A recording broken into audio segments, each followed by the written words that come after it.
right, so Trinidad and Tobago, I'm here. Let me say good morning. It's Sunday morning on the street, 919 FM, right here. 56A Marval Road in Porto, Spain. 9:05 a.m. is the time. The 11th of October 2020 is the date and year. Let me say good morning to all our Facebook viewers at this time.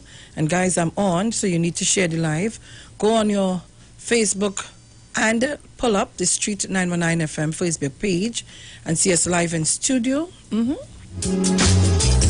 Like the page, subscribe to it, and share the live.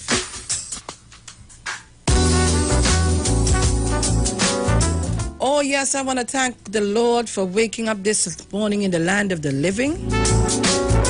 I want to thank God for reaching here safe and sound in one piece. I even want to thank the Lord for all his grace and mercy.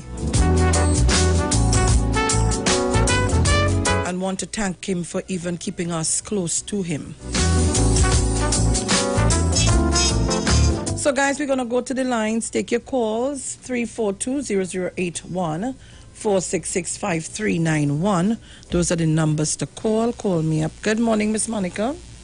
A blessed Sunday morning to you, my darling. Same to you. I hope that everything is all right. The main idea you wake up this morning, that is a blessing by itself. And everything else will fall into place. Good morning to the entire family. Good morning to Trinidad and Tobago. Good morning to my family. Remy, a blessed morning goes out to you. Come down, Lord. Come down and deliver us. Jehovah Jireh, our provider. Come down, Lord. Come down and deliver us. This morning I want to give God praise, thanks, honor, and glory unto his name. In spite of what, I wake up this morning, and for that alone, I want to tell him thanks. Everything else is going to fall in place. I want to ask Almighty God, blood covering over each and every one of us, keep us from all accidents and incidents, provide for us as the day come and go, leave us not to ourselves alone, but I pray God, he still support and comfort us. This morning I learned it's Carol's birthday. I want to send happy birthday greetings to her and to wish her all God's continuous blessing, and may she live to see many more birthdays. And good morning to Carol in the South. Good morning to Sister Tilly, Leader George and his wife. Good morning to Mother Jennifer, Mother Ann. A special morning goes out to my darling Miss Thomas, Mommy Sauce, and Miss Angie. And to my good friend in Toronto, good morning. And good morning to Miss New Village, good morning. Sharon, I'm listening. Thank you very much. I'm listening, right. Bye. Thank you, darling.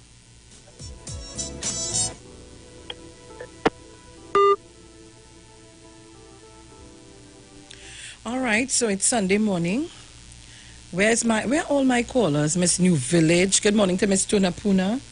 Good morning to Mommy Sauce Village, Deep South. Caller, good morning. Overseas line. Good morning, Sharon, my darling. Good morning, Miss Tunapuna. How are you? Sing with me to remember this. Let me hear you. We are but little children, we nor born in empty life. What can we do for Jesus' sake, who is so high and good and great? Sharon, you know that? I don't know all the words, but I know the tune. Yeah. But I just tell you the kind of memory I have given. That come to me, that's a Sunday school song, you know. Then on the return, we clap it and we try to sing harder than the next child. But anyway, good morning to Trinidad and Tobago. Like I said, good morning to my darling, sweet, black and tall and handsome husband who's having his breakfast this morning. Very good. And enjoying it, and you know. Good morning, sweetie pie. And Shadowman, Good morning, lover. Sharon, you hear me? Nice. Morning, Stephen. Are you partner? Morning, Jackie and Zara. I tell her, don't mind me just quarrel, but when you're unhappy, I'm unhappy. And when I'm happy, sometimes he does make me unhappy. But that's all right. It goes with the territory of being a wife. And Sharon? Yes. You just have to take it and take. I don't say good morning everybody already this morning, you know. I sure you. Good morning, Fancy, my darling, Mr. Chance, John Girl, I'm the president with you, sweetheart. Who else says, Sharon, I just set a postcard, you know, Miss Thomas, good morning. You know, she making everybody love us, so when I call her, oh God, is that next story, you know, but that's nothing.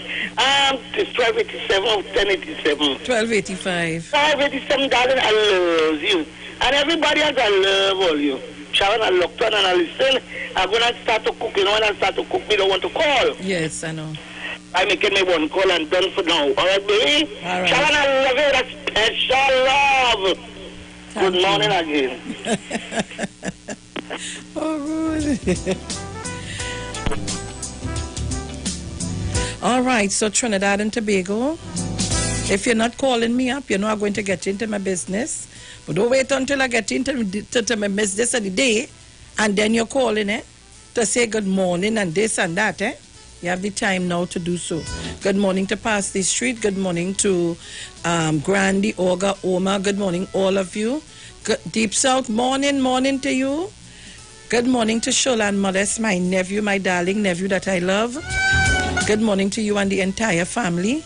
Good morning to my children, my grandchildren, my husband, all my sons. All I know, I only have boys. And one granddaughter, she feels she's diamond, you know. But we make her feel so. That's my girl. All right. Taking your calls, caller. Good morning. Mother, morning. Hey, Batari, what's going on? Not too bad. I called the same morning to the female guru first. Male guru. Good morning to you, sir. And to everybody else, good morning. Mother, I don't know. I have two questions. I have a group of people telling me that the government should devalue the dollar, right? And I had the opposition leader go in the parliament to tell me that the cost of foreign used cars is going to go up. And they're telling me about gasoline transportation is going to go up. So, mother, if I devalue the dollar, isn't the same thing going to happen and worse? I don't know, you know. Somebody answer it. Tell me now, please. Enjoy your morning, mother. Ay. Call me up, guys. Let me say good morning to Dominic Romaine. Good morning, Tabakit. Not hearing you. Mr. Chance and Mrs. Chance. As I say that, we'll look across. Mr. Chance? Morning. You ever hear Chancey boy call you so early? That means Listen, it's hot. I have some scorpion pepper for Kamla Prasad, the sister later. I hope you have a big pot. Yeah. You I'll know just call you to tell you good morning because I have some scorpion pepper here to put in a pot for that opposition leader. I'm waiting. So good morning to everybody. Mother Tunapuna, I like how you're singing there, man. Your voice sounding nice and the Aussie sounding good. Yes. Everybody, good morning. Special good morning to everybody. I had to join you early. I want Sean to know that up and alert. And I have my scorpion pepper ready for that pot. Thank you very much. All right, guys. So we're taking your calls. Where are you? 9:14 a.m. Let me say to guys, you know, I come into work and hold on for me, guys. I come into work just now, so I come off passing in a particular area. You know, all the talk we talking and hearing about put on your mask and let's follow all the protocols and do this right thing to curb and control the virus and see how much we can keep it down. I see two women come out of a car stone drunk, like they come from Lyman, well-decked, short pants, sneakers, brand name, you know. wave long to the back, drunk like a fish. They couldn't even drive off. The car starts to understand, still there. Because like they stop and they can't move off. Drunk, you know. Tell me now, like it had a line somewhere.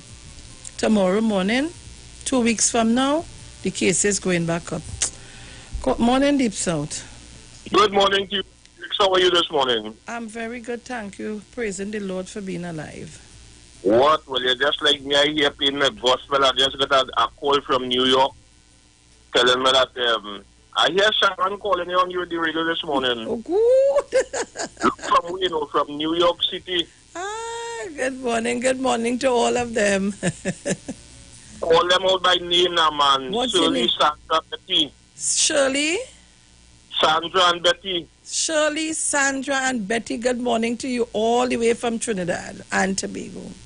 I tell you, New York, you say in Trinidad. I saying good morning to them all the way from Trinidad and Tobago. Oh, all right. Yeah. So how things otherwise? Boy, dear, praying and asking God to take charge of all of us in Trinidad and Tobago and in the world. Well, I home here playing some Al Green, man.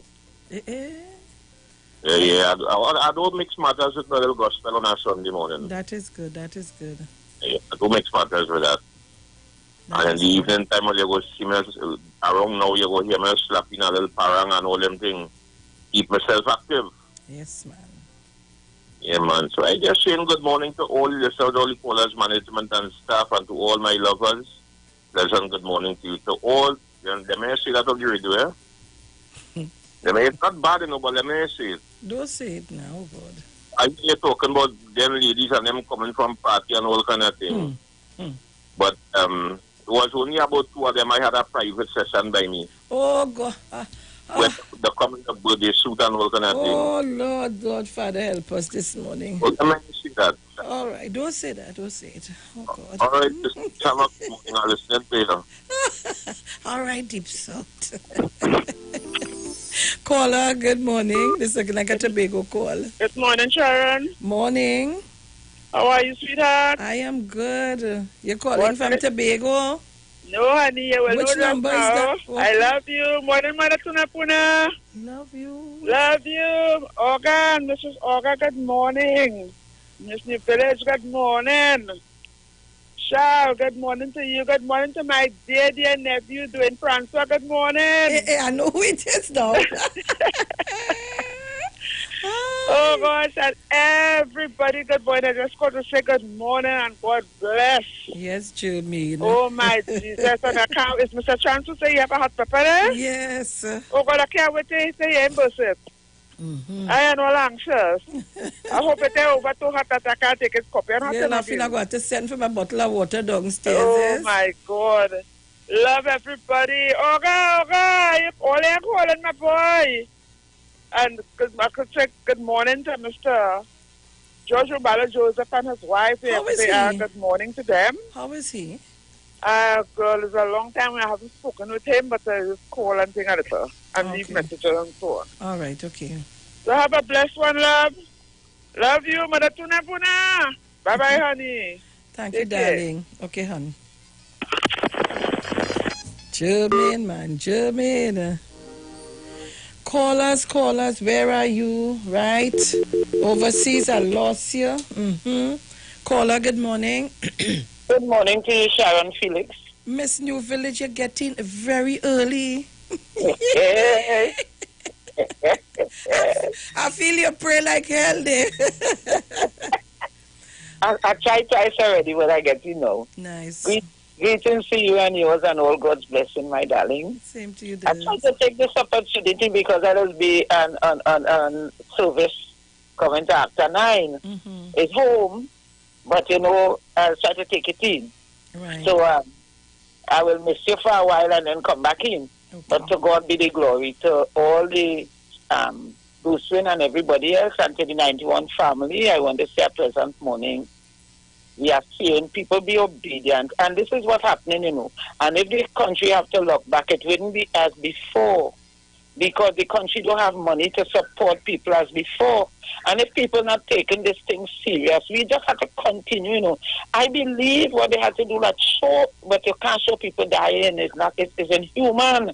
But people not understanding that we are dealing with an enemy that have no face and no form. But it's real. And I want to encourage people, you know, they just laugh at me. Anybody come by me, I put on my mask and they have to put on theirs. But this is what we have to do because it's getting more serious. I just pray this morning. I lift the ministers individually. I learn their name by heart because I know what they are going through. The doctors, the frontline who are tearing this country.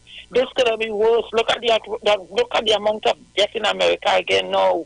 And we expect more when we see the crowd yesterday in the White Hall, in front of the White House. We know it's going to be more. And people are just dying. People, it's real. Let us take this thing serious and say a little prayer for Trinidad and Tobago. In spite of who you like, who you don't like, pray for the opposition, pray for the government, for us to live peaceably. That's what the word say. And I want to encourage Dr. Rowley and his ministers, continue doing a good work. Don't come down. Stay on the wall like Nehemiah.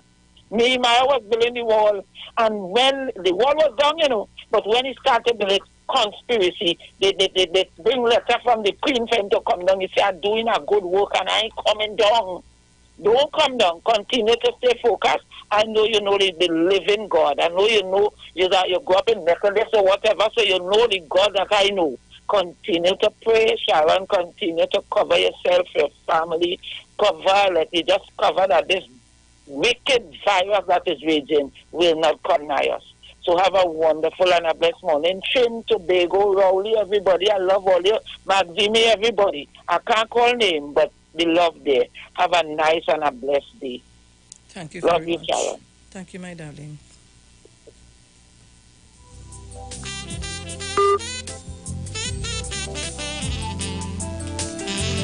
Overseas caller, good morning.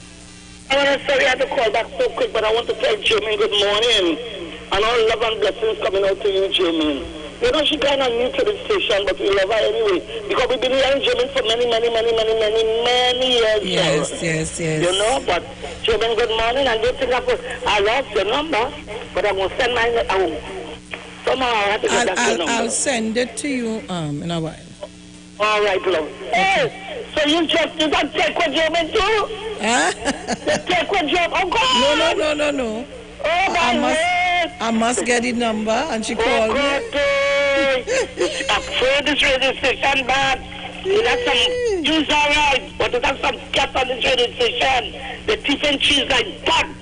Oh, God. Angie, morning. I'm gone. All right.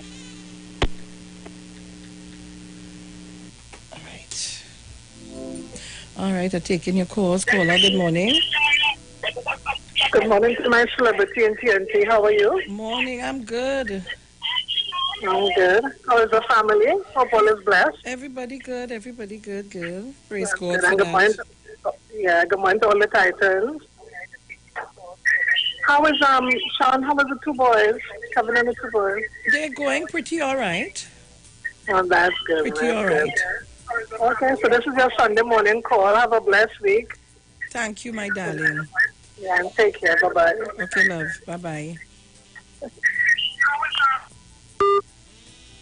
And, of course, say good morning to your husband for me. And you all keep safe. Well, guys. All right, so I want to get into my business early. If we have no more calls, I am going to do that.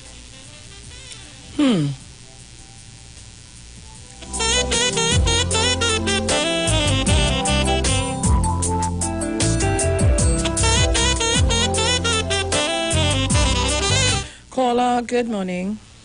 Good morning to you, Miss Felix. Good morning, Miss Elizabeth. How are you today? Yes, I do. This time it is for my name when I call. Good morning, Elizabeth. My friend, Good morning, Elizabeth and her family. I was giving all your friends and them we I used to call you first. I don't know call.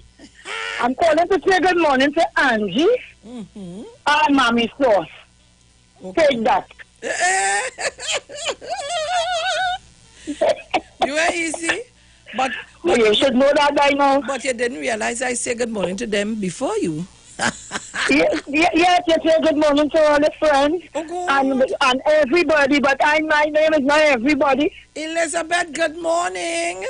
Eh, You got jealous, simply? Plenty, if in case you don't know. All right, well, I go no, Lord. I'll write a sticker in front of me. Don't forget Elizabeth. Don't forget Elizabeth. Everything good? Yes, my dear.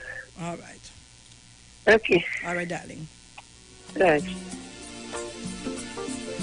All right, so Trinidad and Tobago, Prime Minister Dr. Keith Rowley has announced that gatherings of up to 10 people will be allowed from Monday, October 12th. Funerals will also be able to have up to 20 persons, and there will be an increase in domestic flights between the islands. Tours of Buku Reef and the Caroni Swamp will also be allowed. Despite the ease in these restrictions, many of the other regulations will remain in place. Beaches, gyms, cinemas, and churches will stay closed. In-house dining and contact sports are still suspended. The Prime Minister said that these activities would come or could come under revision by October 24th. Trinidad and Tobago also does not qualify to enter the CARICOM travel bubble at this time, nor has a date for entry being disclosed. The Prime Minister admitted, that many of the larger CARICOM nations are still struggling with getting their numbers down in order to qualify. Discussing upcoming holidays and occasions, Dr. Rowley said he hopes that Halloween celebrations are undertaken with a strict measure of control. He added that by Diwali, which could be celebrated on November 14th, he expects that some celebration can be had, even if on a smaller scale. We are hoping that by the time these events come around, the levels will be so low that the risk will allow some kind of participation, but not participation that exposes us to a turnaround. But it's on the cards, he said. Taking it to a step further, Dr. Rowley said that at the very least, Trinidad and Tobago should be able to enjoy a Merry Christmas if the public complies with the existing measures. The worst Christmas that we can possibly have is a Christmas where we're overwhelmed by COVID-19.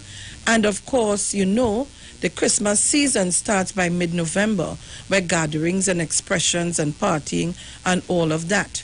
But we are hoping that the sacrifices we are making now will put us in a position that we can very cautiously acknowledge these three events, he said.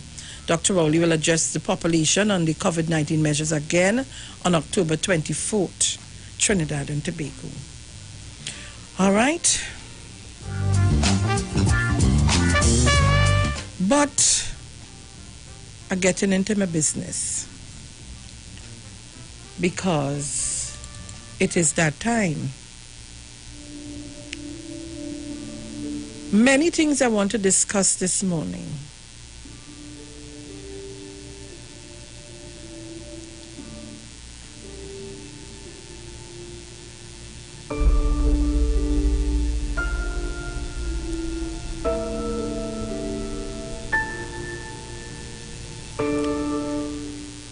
I want to say that some people forget where they are, and sometimes some people really forget that. And as a member of parliament sitting in the law house, we have to be careful how we carry ourselves, even as a senator. But apparently we are real trumps in Trinidad. Real trumps. But, you see, it is one of follow the leader. Follow the leader. But it's my observation, since the opening of Parliament, and these new MPs or mixture, however, on the opposition side, I realized that the political leader of the UNC, opposition leader of Trinidad and Tobago, and her MPs, they do not acknowledge the presence of the speaker. I wonder if anybody else observed that. I want you to take a good look. You can go back to the YouTube and go back to some of the sessions in the beginning and all now. They do not acknowledge the speaker.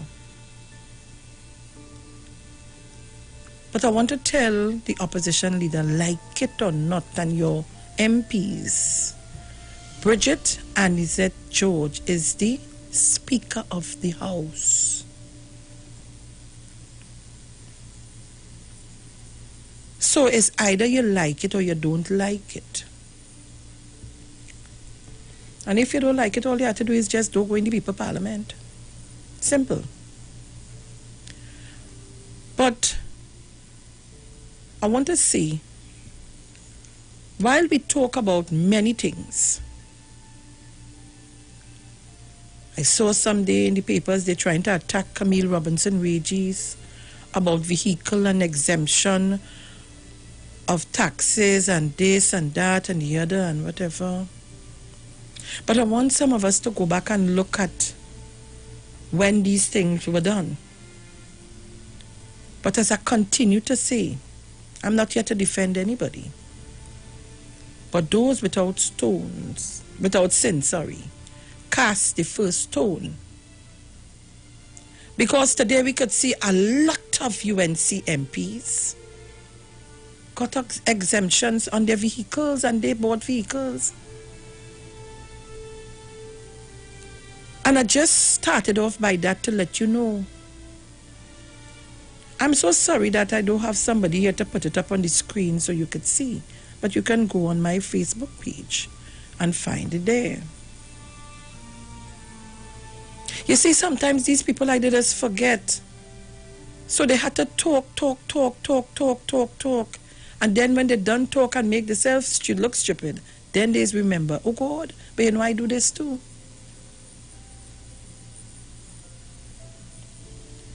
But I'm moving along. I had to ask the question, what did you thought of the response of the budget by the opposition leader? What are your thoughts? Did you listen to it? I ain't had time this morning to play it back for you to hear. But I know those of you who heard it will comment on it. I want to open the lines.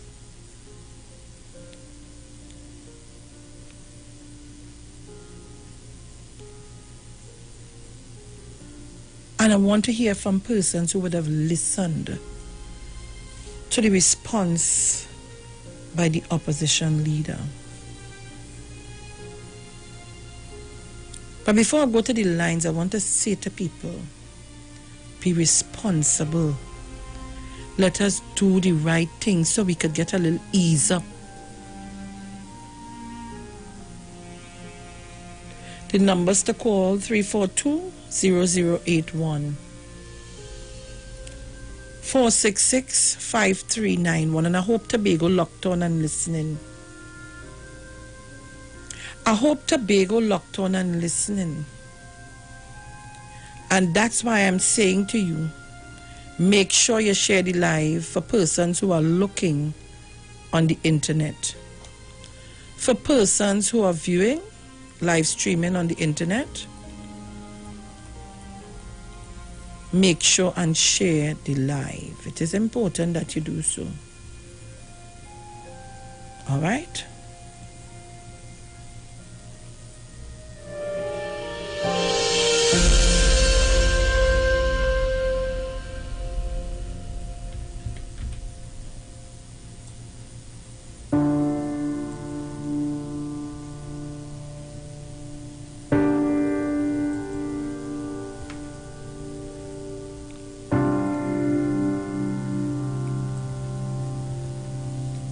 So don't tell me we have 100+ persons on the live and only 11 shares.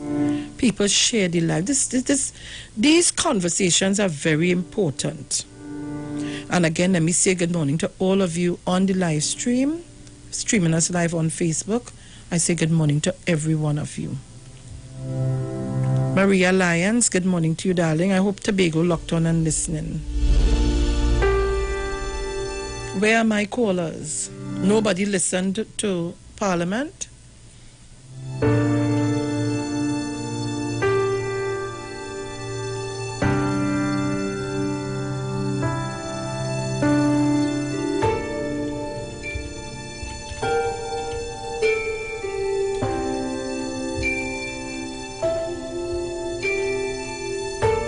I so don't want to play back the nonsense. I want to see who was listening. And guys, you can get me on YouTube. And here comes my here comes my how you call it, my guru, my mathematical guru. Dominic is joining me today. So guys, you can see Dominic in studio. Hit the live, and we're on YouTube also. Street live stream. Get in there. If you don't have a Facebook page, get into our live stream now. So I'm happy that you came at this time. We are taking a call in the meantime. Right. And while you're setting up your headphones, you have it? Mm-hmm. All right, so let me set you up. Caller, good morning. Morning, Sharon. Morning, Dominic. Good morning, Trey and the Bigo. Good Well, morning. Sharon, I sit down and I buy my popcorn according to Dominic. You remember, I used to buy popcorn to listen. Mm-hmm. I buy my popcorn, but the popcorn silly because the lady ain't saying nothing, say they started eating popcorn. Nothing at all was of his interest that people could say, well, oh yes. I kind of talk like, like if I had a drink and I come to just open my mouth to represent the leader of the opposition. That is all I heard. Nothing better. Morning, friend, the big love is the answer. God. Thank you very much, Manu.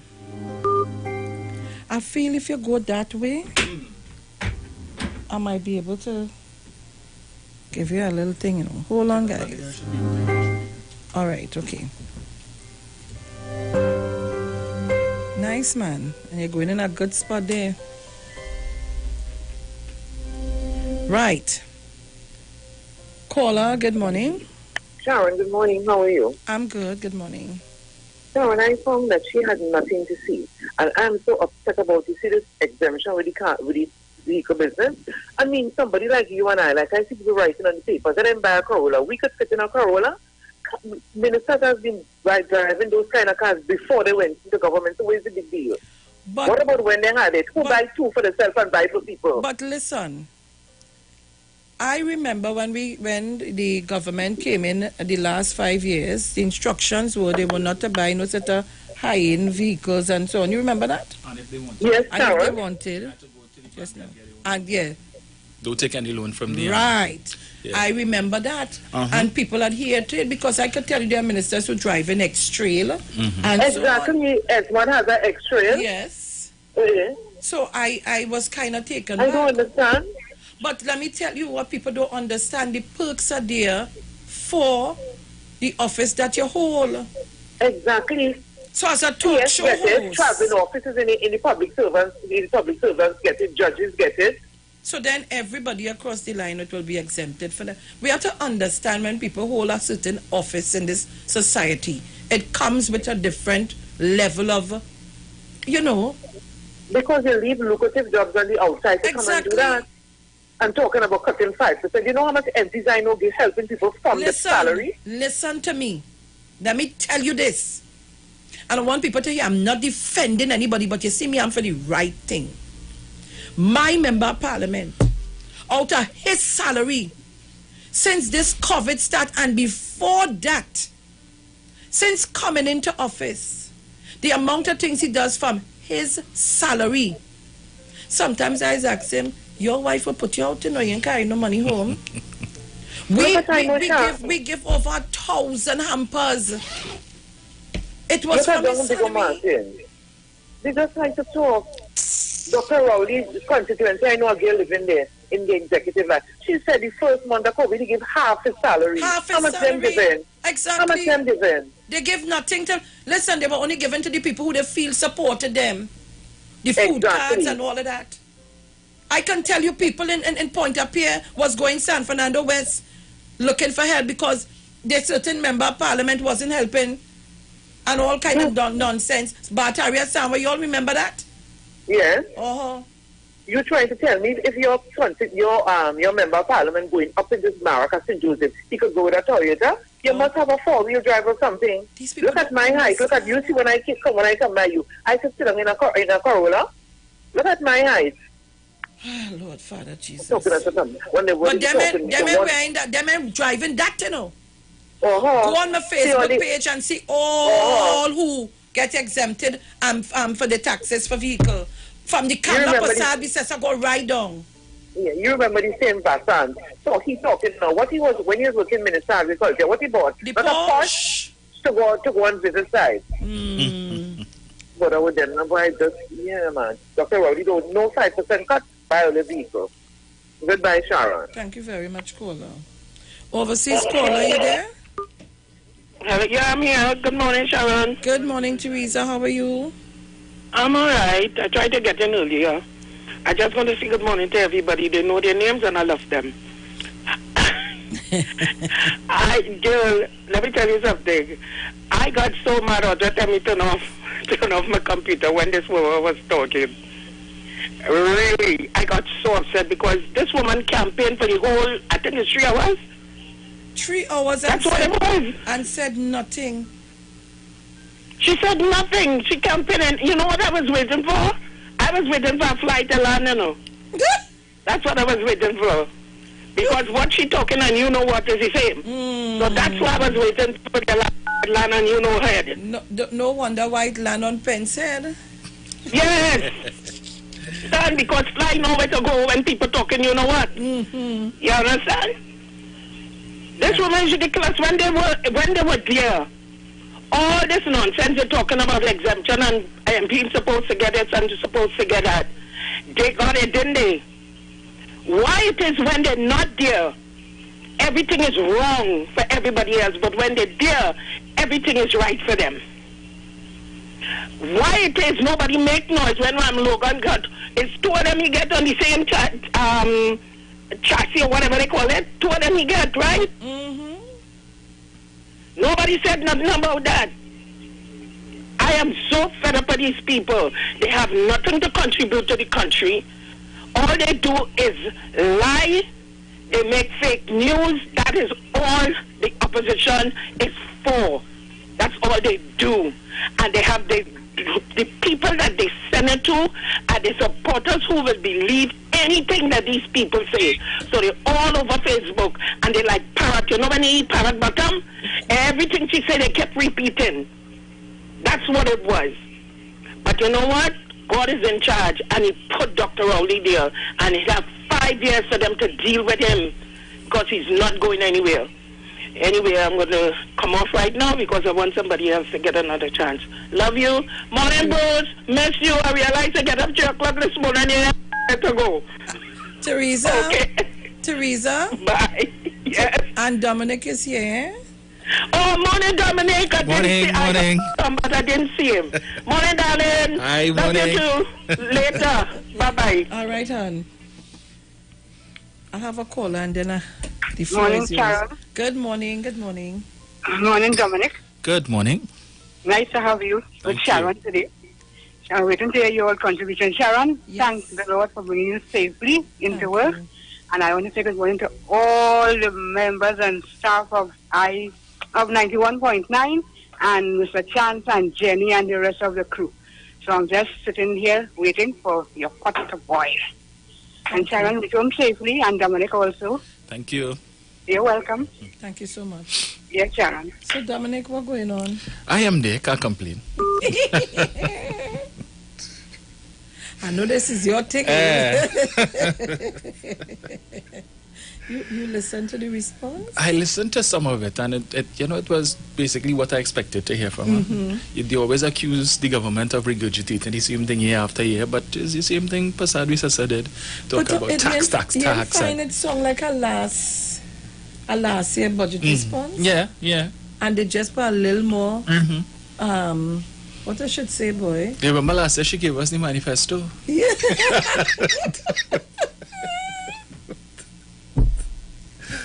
Ooh, hey, this place sweet, you know. This place sweet. But you saw Devant Mirage's response? No. Devant said his speech you could have put you to sleep. Yes. I saw that one. I find Devant real getting on bad, you know.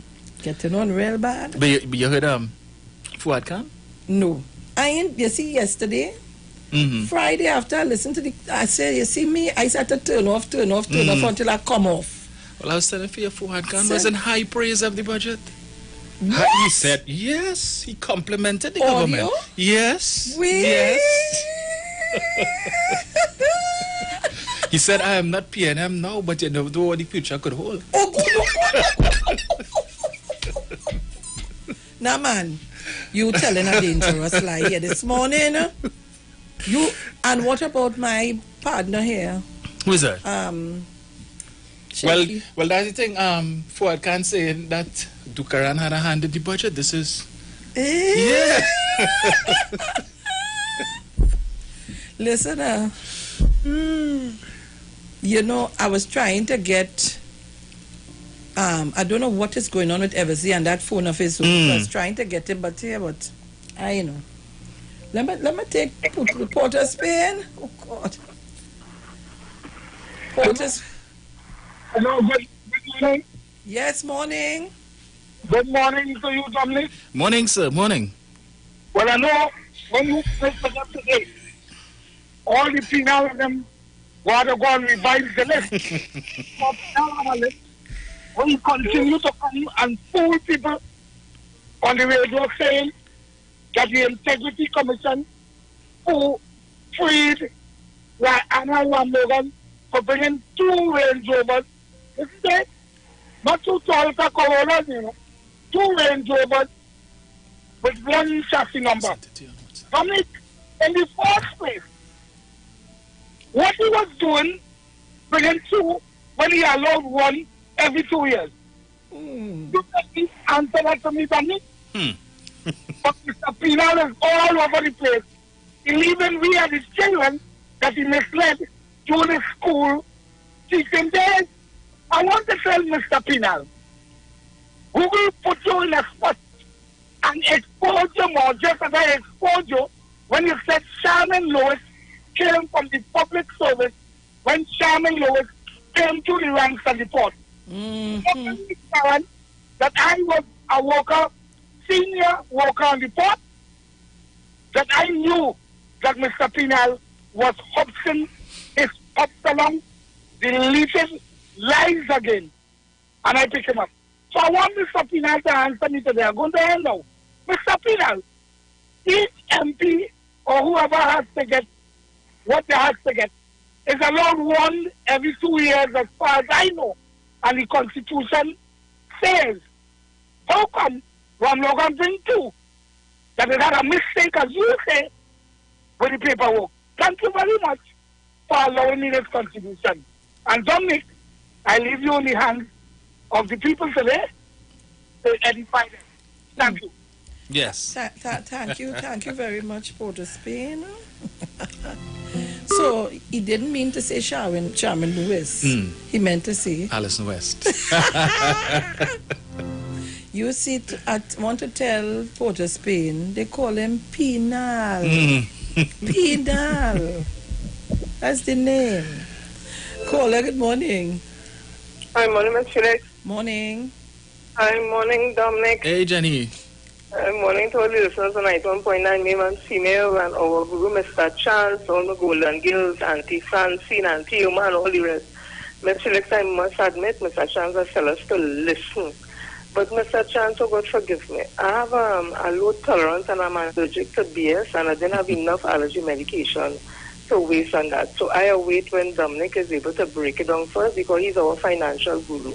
So I await eagerly to listen what Dominic has to say, and I'll be able to learn better. Mr. Chance, please forgive me. I can't. I don't have that constitution.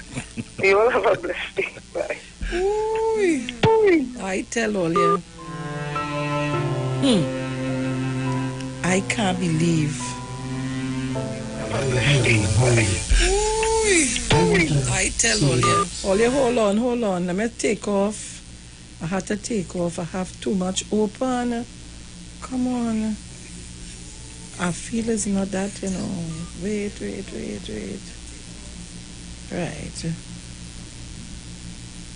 Right, so we're going back to, where am I?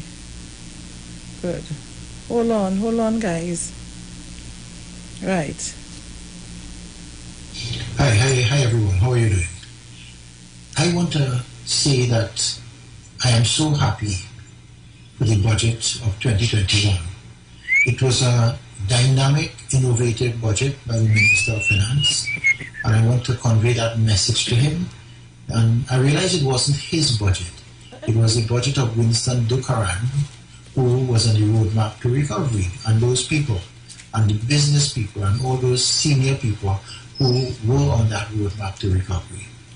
So the government of Trinidad and Tobago and the Minister of Finance used the roadmap to recovery and created a budget that was excellent. I am saying this because the digital aspect of that budget, the agricultural aspect of that budget is definitive and it is innovative. We hope that the young people of this country will be able to pull us out in digital diversification, internet technology, and the Internet of Things, using the digital aspect of it. And I am giving the Minister of Finance kudos for making VAT-free on digital items, cell phones, etc. So people could use that to attach themselves to the internet and learn much more. We have 65,000 students or more who need internet action, and using the 45,000, I think it's called My5, that is an excellent idea. I think he's listening to the people of Trinidad and Tobago, while the UNC, my dear party, goes backwards fast into the future. We will be going backward into the future because I see no innovation. People like Botiwari and Fazal Karen, who are excellent ministers and dynamic people who could have shown the same type of fortitude in a budget like this, are no longer there. What are we to say? But PNM has done it right. I'm not a PNM right now. Oh God. Who knows what the future will bring? Because it looks like the PNM is going in the correct direction for recovery of this country. And I know all the UNC is going to hate me for what I'm saying, but I am now out of politics and I'm objective. One good thing of being out of politics and objective, you could call a spade a spade. What disappointed me though, the Ministry of Health, we still have the people there, the Roshan Parastrams, the Avery Hines and the Myron Richards, giving advice to shut down the border, shut down everything and destroy the economy. I hope the Prime Minister realizes that their advice is not sound. It's just destructive for everything else. Kyle is going, this is going, that is going, but here they're holding on to destruction or closing the economy. Trump has shown the COVID are bad. The only thing making it bad are those three people in the Ministry of Health. Stop listening to them and open back the country, open back the trade, and let's move forward.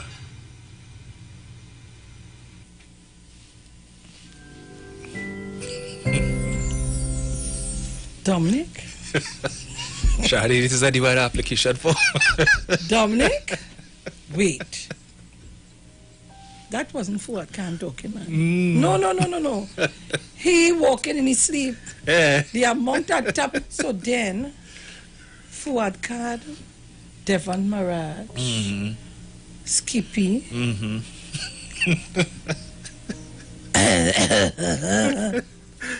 Vasant. All something going on.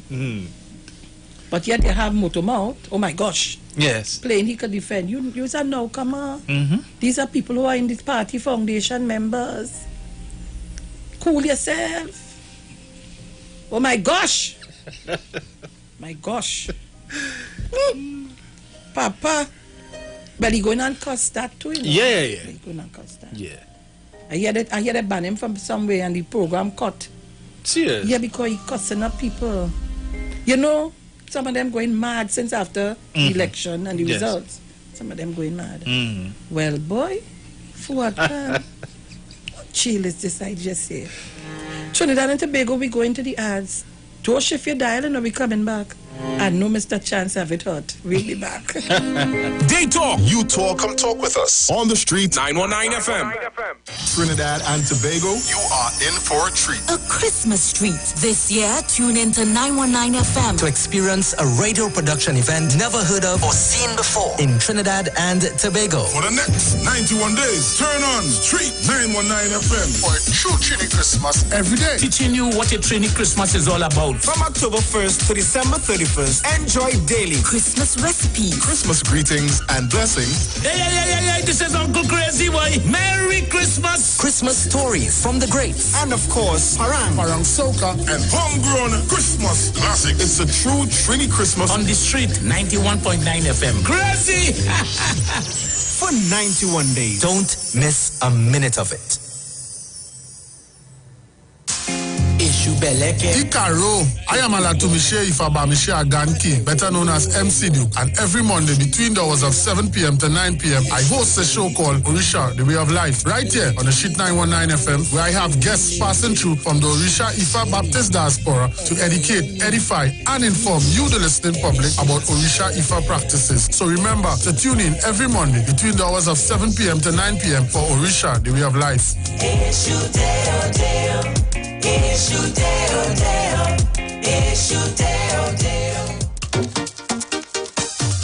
Right now I'm feeling nice, so nice. Hey, value optical be nice. Yeah, caring for your eyes. You're sure to see real nice, whoa. Yeah, we have the best price and some brands for your eyes. You sure to look real nice, whoa. Yo, this is Bcash for Value Optical, caring for your eyes. Check us out today. Come join the Street 919 FM as we celebrate this Christmas the Trini way with Parang Jam. every Saturday till Christmas. Join us. We start off this Saturday, 10th October, with performances by Rembunction.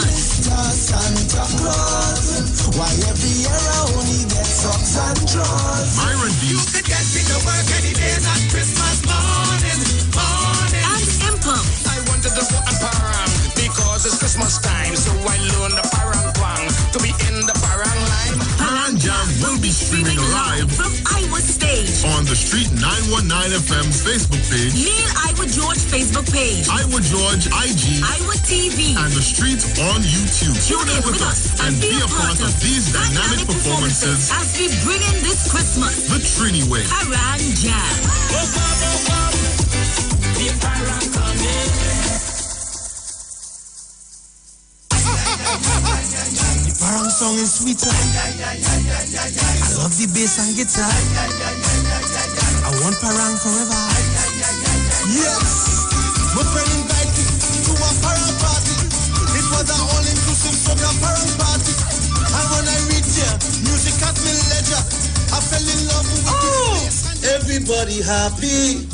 Like Papi Lord, glad when it's Christmas time, glad when it's Christmas time. To the ghost tree they're going, the whole house they're painting, some sewing and cooking. Since July the wine set, the quattro start to echo. Ah, it's the boy Daddy Chiny, aka the crossover artist, aka the Parangero. And here we're going on. You can catch me live in the Parang Jam, one-on-one on Iowa Stage. 8 p.m. 7th of November, streaming live on my Facebook page, Ricardo Melville, yes, my government name, on Instagram at Daddy Chiny, and on Facebook at Neil Iwer George, also on YouTube on Iowa TV, and Instagram at Iwer George. Tell a friend. Streaming live on Instagram at Iwer George, Facebook Neil Iwer George, and YouTube Iowa TV. It's Iowa Stage. Tune in to the Street 919 FM from 8:05 a.m. to 8:55 a.m. from Sunday 18th October for the program God's Last Warning Message with the Gospel of the Bones Ministry. Hosea chapter 4 says, "Hear the word of the Lord, ye children of Israel, for the Lord hath a controversy with the inhabitants of the land, because there is no truth, nor mercy, nor knowledge of God in the land. By swearing and lying and killing and stealing and committing adultery, they break out, and blood toucheth blood." Remember, 8:05 a.m. to 8:55 a.m. from Sunday 18th October for the program God's Last Warning Message with Gospel in the Bones Ministry. The journey's almost over.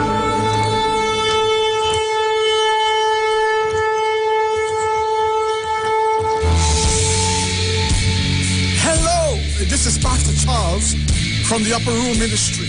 Tune into the Street 91.9 FM every Wednesday from 12 midnight to 5 a.m. for a time of prayer and intercession. I want you to know that we are going to have a TIME time in the presence of God, lifting up our nation, lifting up our families in prayer. I'm looking forward, my God, for you to join with me. Praise God, every Wednesday, praise God, praying for our nation, praying for our families, praying for our children. Join with me every Wednesday at 12 midnight. Tune into the Street 91.9 FM. God bless you.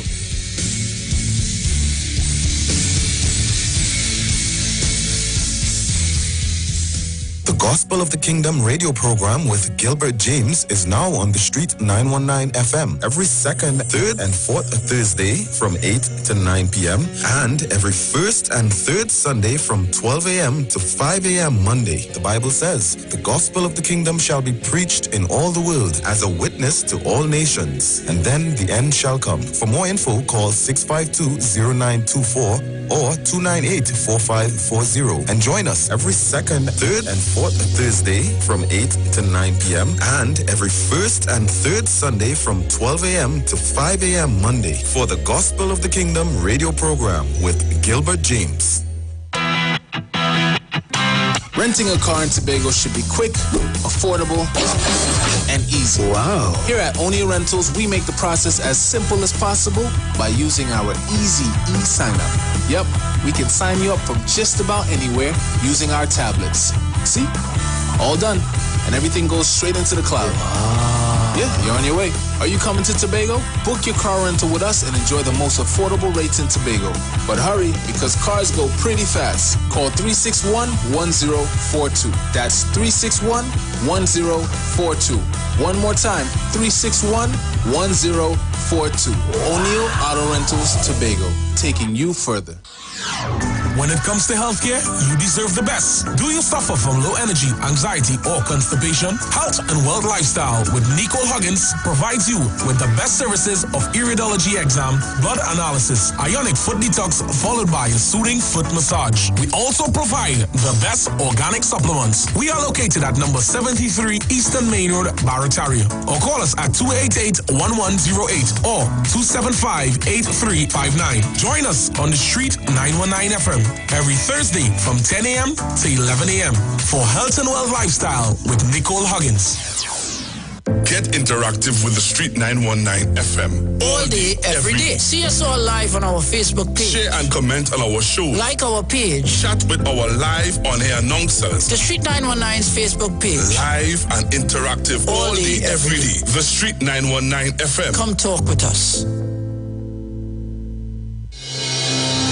Gap Man Limited specializes in products that cater to all your health needs. The Male Enhancement Package targets the areas of the body that contribute to erectile dysfunction. The Male Enhancement costs $1,400.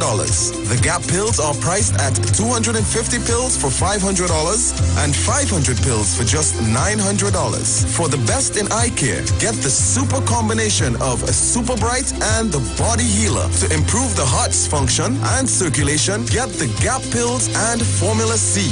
To get a total body cleanse daily, use the Gap Body Healer and Big C, all for a super low price of $1,300. To order your products from the Gap Man Limited, call 628-4531 for products that cater to all your health needs. For more info, contact 476-7268. Levette HFB Spa now offers the best fat-burning technologies available today. You can lose 2 to 8 centimeters of belly fat per treatment in just 40 minutes. Stubborn belly fat, back fat, or love handles are no match for our combined treatment approach. Sculpt, tighten skin, and contour your body with no downtime and see immediate results. Look it, feel it, Levette. Call now, 674-5015, and come in for a free assessment. Levette, perfect health discovered. We know the streets because we talk to the streets. Come talk with us on the Street 919 FM.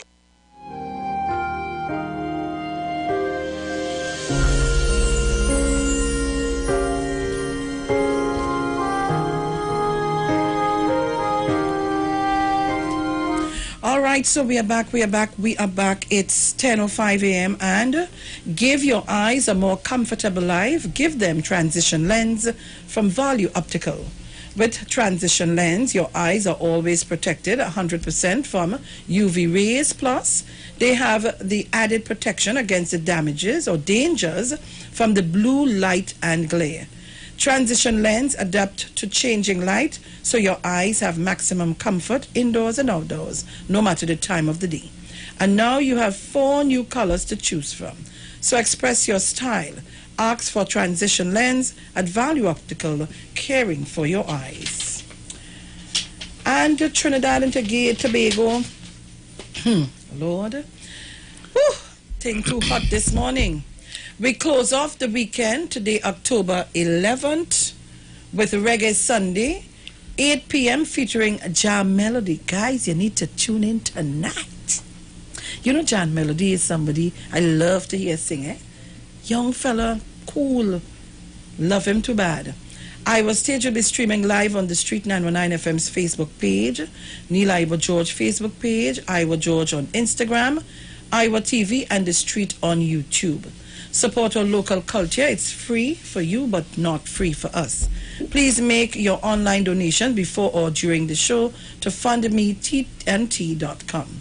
You simply search Iwer Stage and select the campaign for the night you are donating to. From there, payment is as with all online transactions using your credit or debit card. Persons in Trinidad not doing online transactions can still support with donations to First Citizen Bank account 1999010 in the name of Trini Bashment. That is 1999010 in the name of Trini Bashment. For my foreign fans, please use Cash App payable to Neil Iwer George. Don't forget to tune in and be a part of these dynamic series of concerts.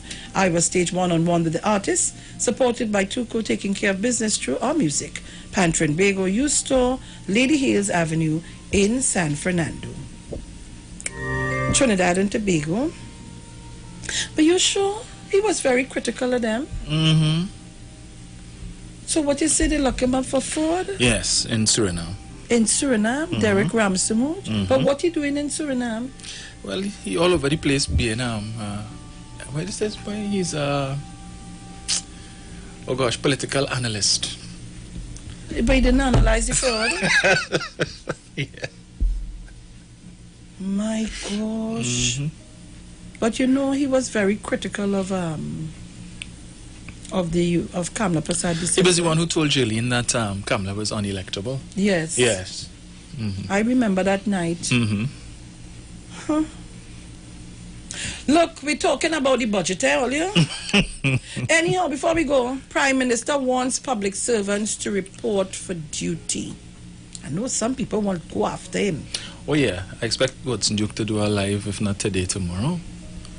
Public servants are abusing the rotation system put in place to limit movement amid the COVID-19 pandemic, resulting in a reduced efficiency in the public service. And that would have been people reporting that. People reporting that. They are now being warned that if they fail to report for duty on the days they're required to be at work, they will not be paid. And again, I always hear, is it Jenny? I think I always hear Jenny say management is the issue. And I want to say that too. If you have a slack manager, and all kind of thing will happen. Right. Especially if management is not there, management don't know who not there either. Lead by example, as we see in the house with Mrs. Pasad Bisesa and her MPs. And like PSA. You have a president who in Tobago, you're his minority leader, you went up for him MP, you're going back now for PSA president, and you're going back now for THA election, and then you'll come back again for general. Papa. The warning came from Prime Minister Dr. Keith Rowley yesterday as he lamented the weak management and a free-for-all taking place in the public service. Dr. Rowley had previously announced that the public service will be operating on a rotation system whereby only 50% of staff members would be required to be at work at one time. This was implemented in an effort to limit movement and gatherings to slow the spread of COVID-19. However, speaking during a news conference at the Diplomatic Center in St. Anne's yesterday, Dr. Rowley said this system has not been working as expected, and many public servants have simply stopped going to work. I must say that I have been very disappointed with the reports that I have been getting from the public service, where most of the reports have been that people have been abusing rather than cooperating, he said. We at the last adjustment had indicated that the public service would be at 50%, meaning that only half of the public service will come out on any one day. And the way that was going to operate was if you don't come one day, you come the next day. Who didn't come out on the first day, come out on the second day, and so on. And that is where you have to put in a timetable, as we said, it's, you know, but a rotation system. Right. So you put Dominic and Sharon will report to duty on Sunday. On Monday, 2 other persons report to duty, and we go back to the system so that you don't be there. You're not going to work 5 days a week. Right.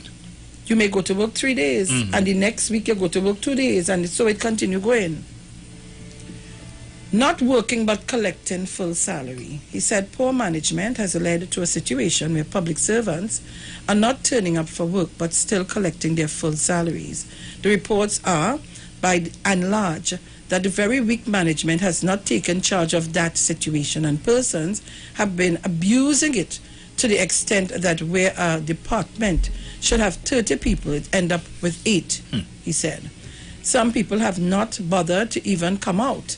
Some people have not even bothered to see who comes out, and it is like a general free-for-all.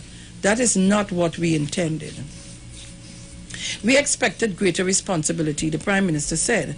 The issue became so grave that one department that usually handles around 2,500 transactions per month is now down to 62. The month before that was 100 and something. We just can't have that because the public service is serving the country. And if we allow that to happen, we are pretty much accidentally... Lord, pronounce that word for me, please. Where is it? Look at here. We are pretty much accidentally, surreptitiously... Right, thank you very much. You know my tongue tied, so I would have been fighting up here. Unwittingly shutting down the public service with all kinds of consequences. And you know you're going to get some blows for that because we don't like the truth to be told. Yes.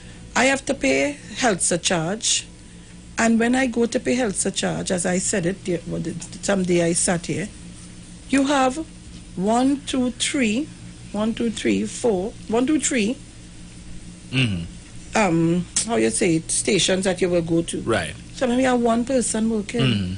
The others, you might see somebody, 1 or 2 persons up and around who's walking about. I don't know if they're doing anything, I can't see. Right. The cashier is there. If it is that they close for lunch, everything shut down until 1 o'clock because it's one cashier, that's how it looks to me. And I have to go and pay, I have to wait, stand up downstairs, wait in the line, follow all the protocols, and when you reach upstairs, there's another wait again. Sometimes you would see a lady would come out, I assume that's the supervisor, to check to make sure to try to hustle the process. But it's the persons who are behind. They're telling you every time you come, I must be able to give you a company name, and you should be just able to type it up and say, oh yes, you didn't pay for Tom, Dick, Harry, whenever, you're owing XYZ. Right. You have to work with your BIR number. So if you didn't work with the BIR number, if I'm registered with you, right here I register, you must be able to pull up and find me. Right.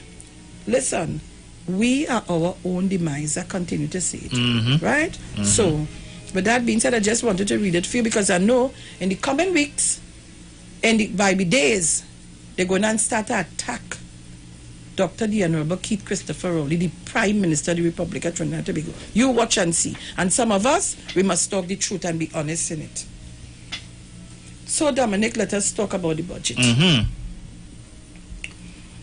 Well, Tell us, you just have to break it down. Yes. Because I tell people, I would listen and sometimes get lost. All them set of fancy thing. Right. I want to come down to the Brasta. Ministry of Health, get this, that one, get that one, you did right. So, you are here to give us the analogy of the budget. Right. Right. So, the floor is yours. Right. So, I just wanted to touch on something you were talking about when I was coming with respect to the member for St. Augustine, Khadija Amin. Let me see. Right. So apparently Miss Amin seems to believe that she's still in the upper house. Now, here it is that we have the budget debate going on, and you're supposed to be listening intently so that you could, when your turn comes to give your contribution, it could be meaningful, of substance, and it could perhaps relate to what it is your leader was saying. But instead, she felt the need to give a running commentary on Facebook for her supporters and so on. And one of the posts she put up is, like, it's only the opposition involved in crosstalk, don't get put out. Obviously, you're throwing shade for the speaker, right? But you realize since they came back on, they're not acknowledging the speaker. Yes. Kamla Prasad Bisesa, once in her whole contribution, maybe once or twice, she acknowledged the speaker. She not acknowledging the speaker. Yeah. And I suppose that's a deliberate thing that they would have agreed to, because remember they indicated they were not supporting Mrs.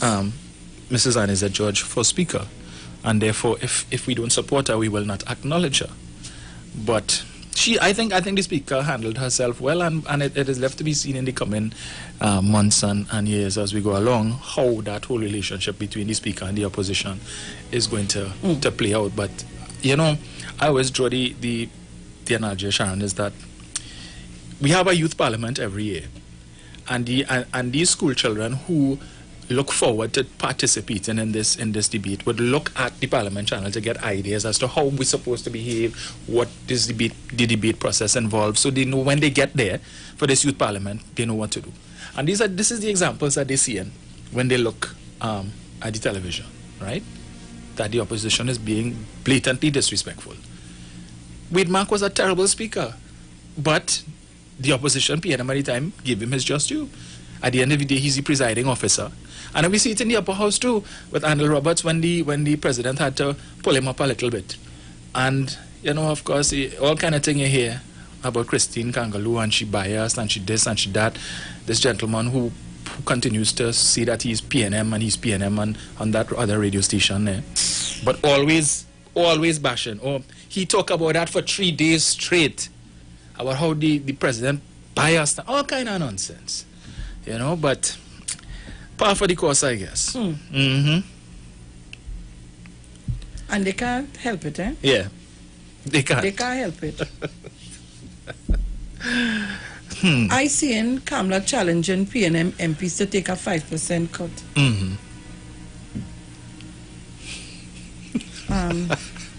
Sharon, Dominic, go ahead, please. I want to get today, I might get in trouble. Yo, what else do you expect from her, Sharon? And she must say that, eh? Because again, they take their cue as to how they should behave based on Facebook comments. So they go on Facebook and they say, okay, and that's why they thought they were going to win the election, because they saw people bashing the PNM and and they let the guard down. Well, very good. Continue to work based on Facebook comments, and we see how that will go. Of course, the Facebook comments that calling for her to step down as political leader, she's not interested in that. She said she fears reduced budget will affect police operation. Well, they had to pay to bring no news to you. Did us pay for that? No. Oh. When they're telling you beforehand all who going to get locked up and things, did us pay? You just have to pay for that? Nah. Oh. I could do it as a PJ. She will pay.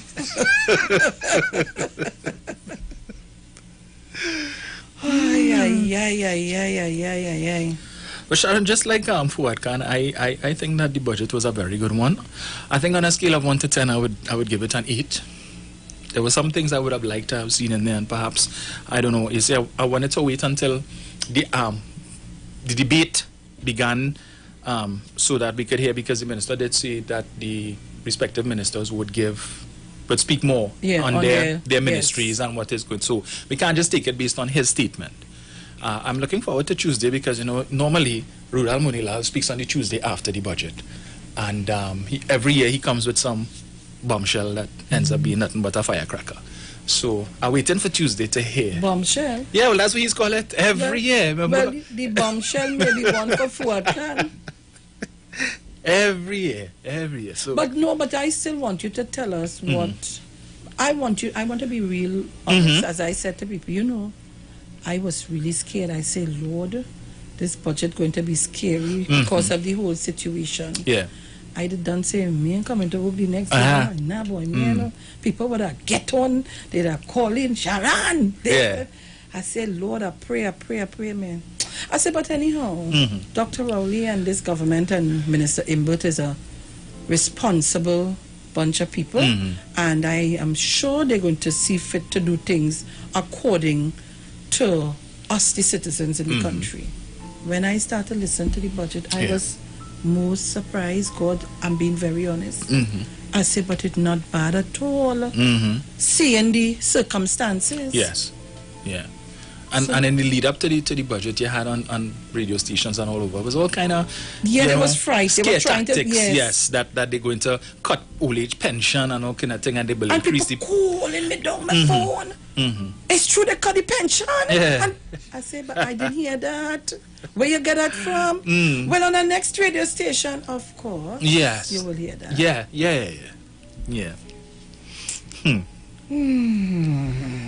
So there were a lot of things in the budget, Sharon, that stood out for me, and I want to touch on a few of them today. Right. So the budget, one of the first things that stood out for me was the attempts by the minister to treat with this whole issue of diversification, and they have selected in particular the agriculture sector to lead the way in that whole diversification thrust. But the issue I have, not with the minister, but in terms of the general conversation out there about the agriculture sector and what role it could play in that diversification. So far, the conversation has been about food security and reducing the food import bill, which we are told is about $4 billion per year, which is a very high figure, right? But food security from the perspective of, well, if it is that we grow more agricultural products, it would reduce our reliance on importing certain food, but it would ensure that we have food here in the event that COVID has an impact in terms of the global supply of food. But let me ask you a question. When was the last time you eat yam and dasheen and all? How often do you eat that? Not often at all. There you go. I only eat that on Good Friday, to be honest with you, as a tradition. I eat it, but not often. Right. But I would feed last week. I would have soup. Right. Nearly every Saturday, so I'll get my dasheen and so on. And now and then I'll feel for provision on saltfish or steamed fish. Yes. Of which my husband will prepare. Right. Dasheen, cassava. Right. But not on a daily basis. Right. So. And I'm sure there's a significant portion of the population who are in the same bracket. Yeah. Right. So in terms of us, them saying, well, we could use agricultural products for food security, it is limited because not everybody's going to gravitate to that. As I said, I would eat that usually on Good Friday as a tradition. Now, whenever I'm feeling for saltfish, which is very often, I love my saltfish. Right? So, yeah, I will toss up something. As a matter of fact, I did that 2 days ago. Okay. Yeah, I was just feeling for that. So. Papa. Yeah. Yeah.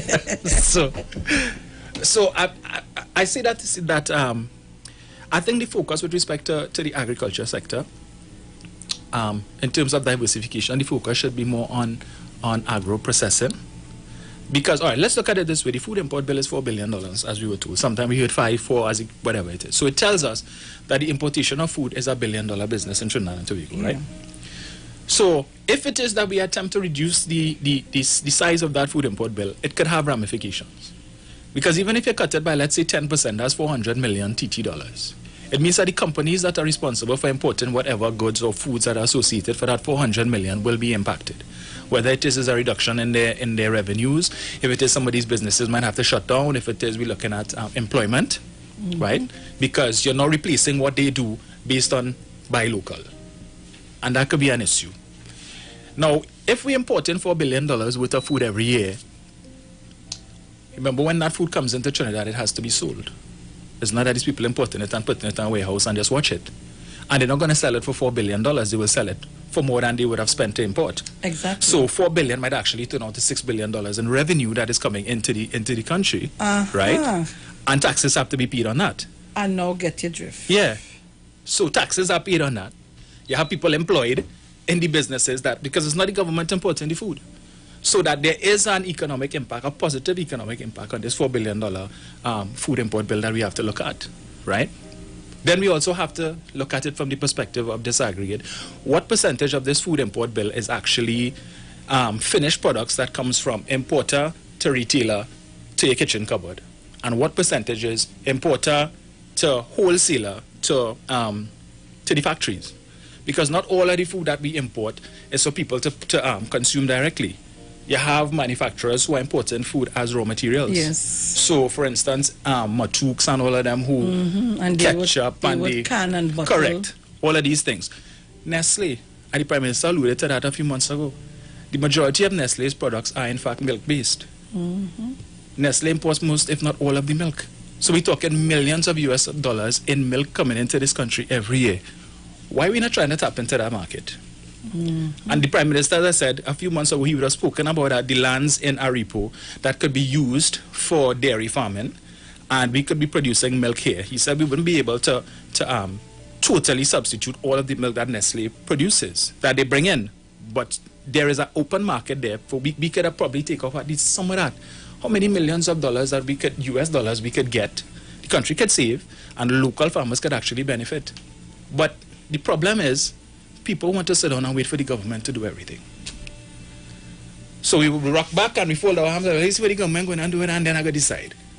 No. Listen, we're not willing to take chances. That's the problem. No, they don't want to. They don't. And if the chances are taken, how are you going to help me with this chance? Yeah. You're going to, who you could send me to? Because I'm taking a chance. Yeah. Send me directly to somebody. Yeah. And there was some time ago, Donald Trump said something that stood out for me. It's one of the few things that he said that I really do. Anyway, let me not go there. Yeah, he was saying that the American economy is based on the back of small business, and that is so true. There are so many small businesses in the United States, and they contribute based on employment and also the payment of taxes.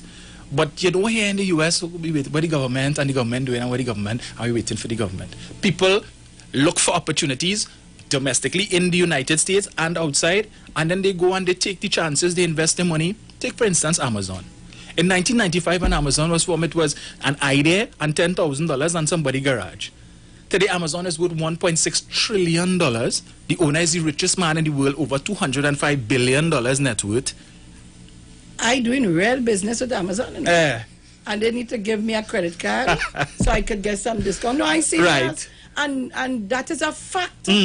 Because now with this virus and the whole pandemic thing, listen, when I buy it, when you go to, I deal with web stores. If you see people, everybody buying things online now. Correct. That's the way they go in.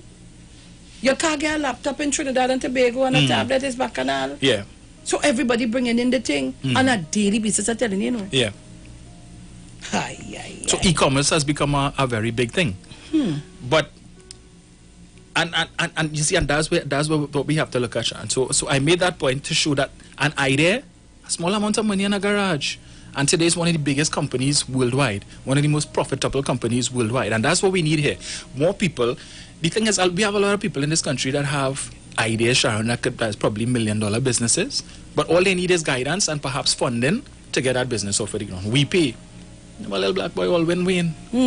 Look at where he has taken We Pay now to be one of the biggest fintech company in the Caribbean, and I imagine he has plans to take it outside. But again, it started with an idea that he had, and he went after that idea, and he did what he had to do, and look where it is today. So funding, we need to get. I think perhaps the private sector too. They had a program called planting seeds, where you come and you sit before this panel of business people and bankers and stuff, and you pitch your idea, and they give you ideas and tell you if they want to invest in it or not. But there are a lot of good ideas that you hear coming out of that now. But the issue is funding. That's all the people need. And then they could take their business elsewhere, and we could have an economy similar to that of the United States with a lot of small and medium enterprises. So the focus needs to be there. Coming back to agro-processing, New Zealand, almost 50% of New Zealand's import income that comes in annually, Sharon, comes from dairy and sheep meat. 50%. Canada, their agricultural sector generates about $110 billion a year. Canada. Why we can't generate $5 billion US? It's just to find products that we are good at here and just look for the markets. China. When I went to the $1 Million Roundtable conference last year, and they encourage us just because it's the top 7% of financial advisors from around the world get to go to that.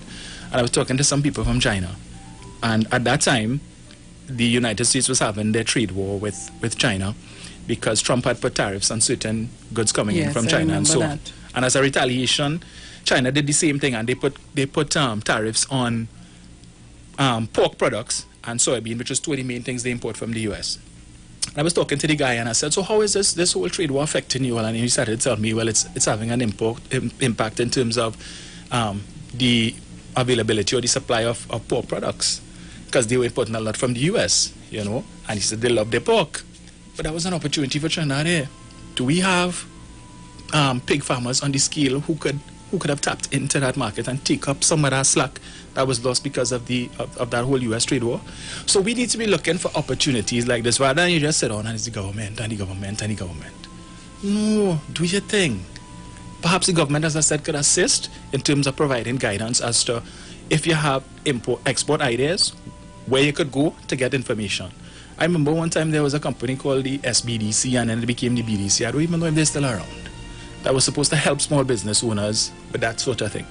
So I would have liked to hear a little more of that in the budget, and maybe it's something going forward they could probably look at to revive that whole business development corporation with a focus on export and just providing general guidance as to how you go about you want to set up a business and what you could do, and that technical support, because people may have a business idea that is good, but their focus is on that, but the other aspects of business, like how to do your accounts and just basic bookkeeping and all these things, people may not be able to do it. Exactly. And that could impact on the success of your business.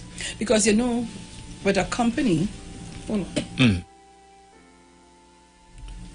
say I spray the thing here, there's between and the truth. People having a company, you go to the bank, you open up your accounts, you're doing your business to and fro. But for you to get a loan with your company, there are numbers, stipulations that you have to follow. Audited account. Audited account and all of that. Your financials for the last 3 years and all kind of. And then you're going good, eh? Yes. And then bam, you stick, pop. No movement. I can't go back, I can't go forward, I can't lean, because, hear that, where's that? I didn't know how to do that. Yeah. Who I will get to do that? And then you're going out there to look for people now. They're charging you this big amount of money to do this. Yeah. And then you say, but me had that kind of money. Yeah. You're stuck there. Correct. You see me, I done with that. Yeah. Discouragement. There you go.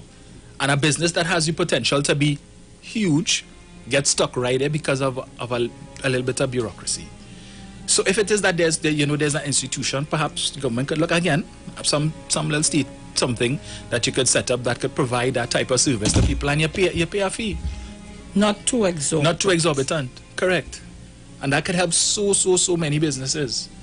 So these are some of the things that can help there. So as I said, I think agro-processing is the way to go. Not so much in terms of buy local. Now, I listened to your friend from that other radio station last to say, God. It's you know, all his accomplishments, you have a masters in this and all of that. As to borrow a term, talking about? Huh? No raise. Oh. No sun rays. Yeah. Yeah. You know, to borrow a term from former President Kamuna, men and women have letters. All these letters after your name, right? And we expect to hear certain things. And I listened to him the other night. He was contributing to Harvey Boris's program on Facebook. And he's saying, well, you know, the only thing I see the agriculture sector could really contribute is that if we have more farmers and they produce, then you would have a glutton supply on the local market, so the price of food will fall. But that's about it. I said, wow, okay, all right. What an analysis. Yeah. So, but we don't need to reinvent the wheel with respect to agriculture. There are so many examples outside there. It's just for us to look for the technical expertise, perhaps bring in some of the people who have experience in this thing. Edrich. Thank you very much. At that point, I thought you lost. Yeah. I was just about to call 482 Gary. Yeah. And Nelly go, yeah. I said, well, boy, thank you, eh? Yeah. Okay. But as you get at that water, it reminded me of something, right? Again, with the whole issue of the food import bill. Imagine we importing that. Water, drinking water, Perrier, and Zephyr Hills, and Voss, all these expensive things. And we have mineral water right here. Wasting foreign exchange to bring in water. These are the things the areas that we need to look at, instead of, but anyway. Another thing I wanted to touch on, Sharon, is the property tax. Oh, Lord. Yes, the property tax that we've been hearing about since 2008, 2009, that was supposed to come into play, but the population was given a moratorium with respect to that property tax since under the Manning regime.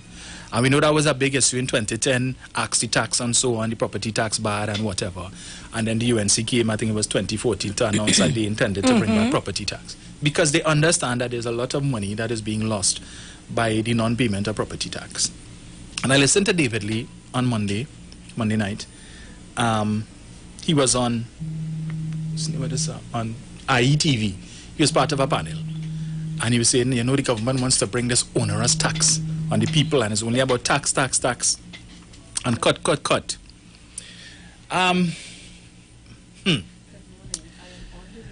The reality is, people, that, you know, the property tax, like so many other taxes, is unnecessary, if you want to call it, evil.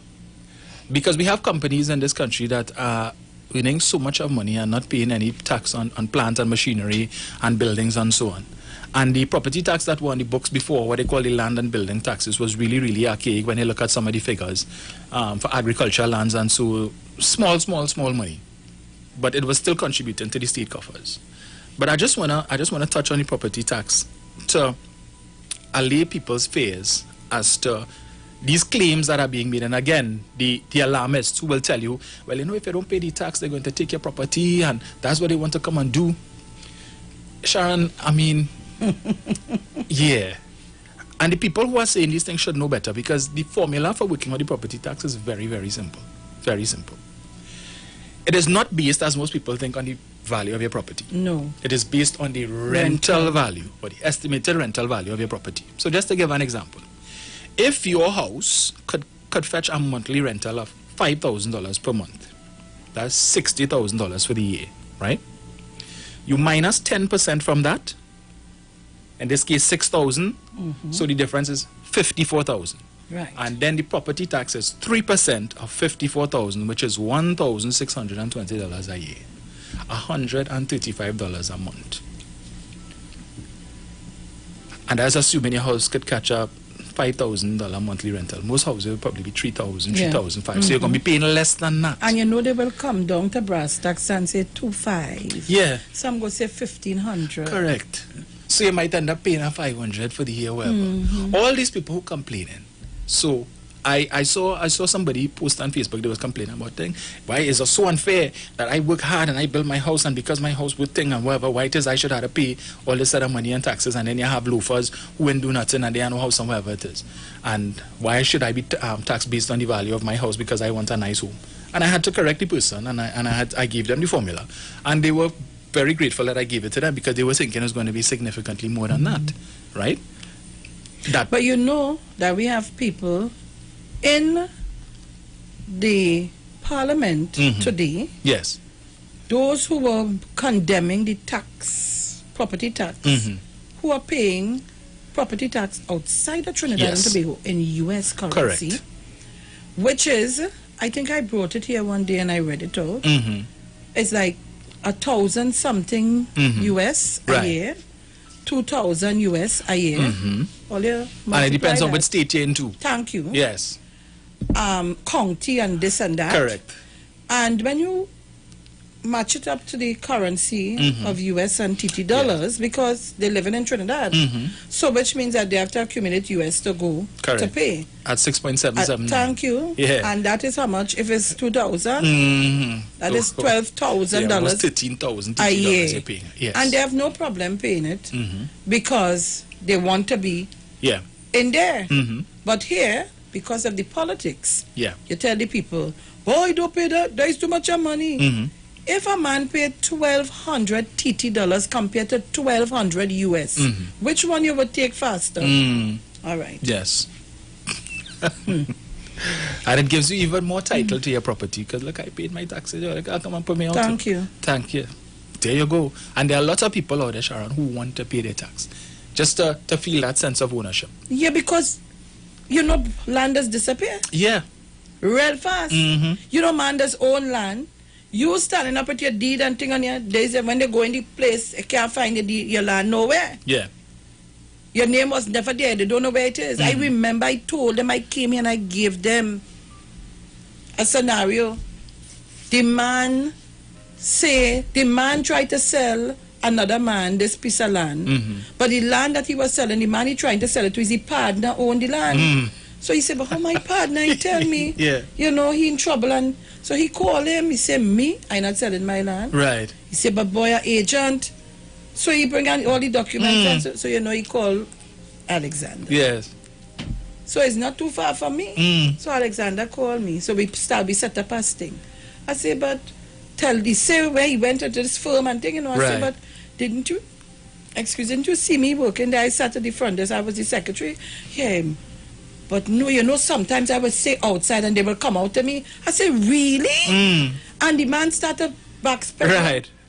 When they decided to search the car, Dominic, if you see copies of deeds and transaction in the trunk of that car, or in the back seat, they are just going about and seeing empty lots of land. Yes. They have the people digging from where and how. They're getting everything just so it just disappear off the books and it appears somewhere else. And these are the things going on. So maybe the property tax is a problem to some people. Yes. Because they don't have the claim or the deed, but they're on the land. Yes. So it might show up a lot of things. I don't know. That's our feel. Yes. Or they go and pay all the property tax. Pay a property tax. When it starts, they say they started with residential first. They have a problem with that. Yeah. Yeah.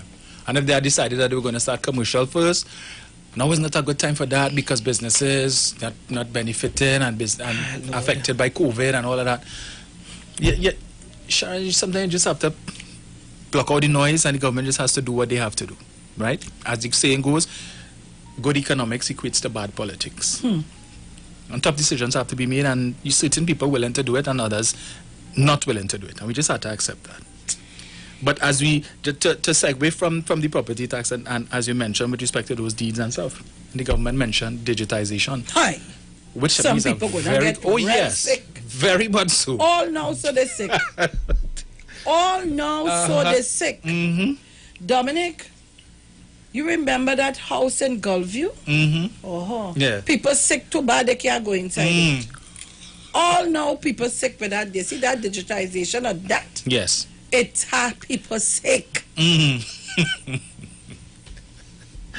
Now, that's an excellent initiative, Sharon, because one, it is going to assist with the whole question of the ease of doing business, which is something that a lot of people are complaining about, and that has a direct impact in terms of foreign direct investment. Because if it's difficult to set up a business in Trinidad, foreign investors looking to come and set up some sort of thing here, that's going to be one of the things that they're going to focus on. And if it's too much paperwork and all of that, they're just not going to bother. That's right. So what the government is trying to do is to create a digital economy or a digital public service. Now, as you said, that's going to cause headache for a lot of people, because what it's going to do is it's going to reduce the amount of in-person interface that you need. So I could no longer say, well, you want me to do that? Well, pass a bribe. No $50,000. No. You just go online and you do your thing, you put in your information, and the information is sent. Right. You don't have to see anybody, and everything is there. You just go up in computer, in whichever ministry, and you pull up the information, you do what you have to do, and you process the people's transaction. You know, right? I am so happy you come here today. So plenty things you opening up here. Yeah. Plenty things you opening, and I'm sure people are sitting this morning and they're sucking in everything. Because you see that property tax, it have people real sick. Yeah. That digitization, it have people real sick. Trust me. So they wanted to come back in. Yes. To stop all of that. Correct. Open up the borders and bring in people so that we would be focusing on only sick people, deaths. We ain't studying them while they're underneath crawling and going away with everything. That's right. That's very true. And so with digitization, what we're going to see now, Sharon, is it's going to reduce, for instance, the nightmare stories we hear about you're waiting for approval some town and country, and it's taking you months and a whole year and these things. Again, you go online, pull up whatever website, whichever is the line ministry or whatever is the department, put in your information, and it happens now. Now, one of the few things that the People's Partnership did that to me was good was the e-tax. Where instead of having to follow paper and go and drop it off and wait, you go online and you put in and you send your stuff, and whoever officer it's assigned to in Board of Inland Revenue, they just pull it up online and they scroll through and they see, all right, everything looking good there, approve. And so we can see that now, instead of having to go town and country and you have to go to the regional corporation and this one and that one. If it is that you have a system that is linked to town and country, finish do what they had to do and they forward it to regional corporation and they what they have to do, and you get your email with your approval. You know that same thing could cause you to still pay me to approve it? There's that too. All right. Yeah. Which is why, as Dr. Holly said, well, again, come to work for me, please. Come to work and do your work. Right? From 2,500 transactions in a month to 62. That's totally ridiculous. And whoever manager responsible for that department would have probably been looking for a job right now, because you're encouraging foolishness. And that's why these appraisals should reflect that. You ain't even saying when I come in late, you know? Yeah. You ain't coming at all.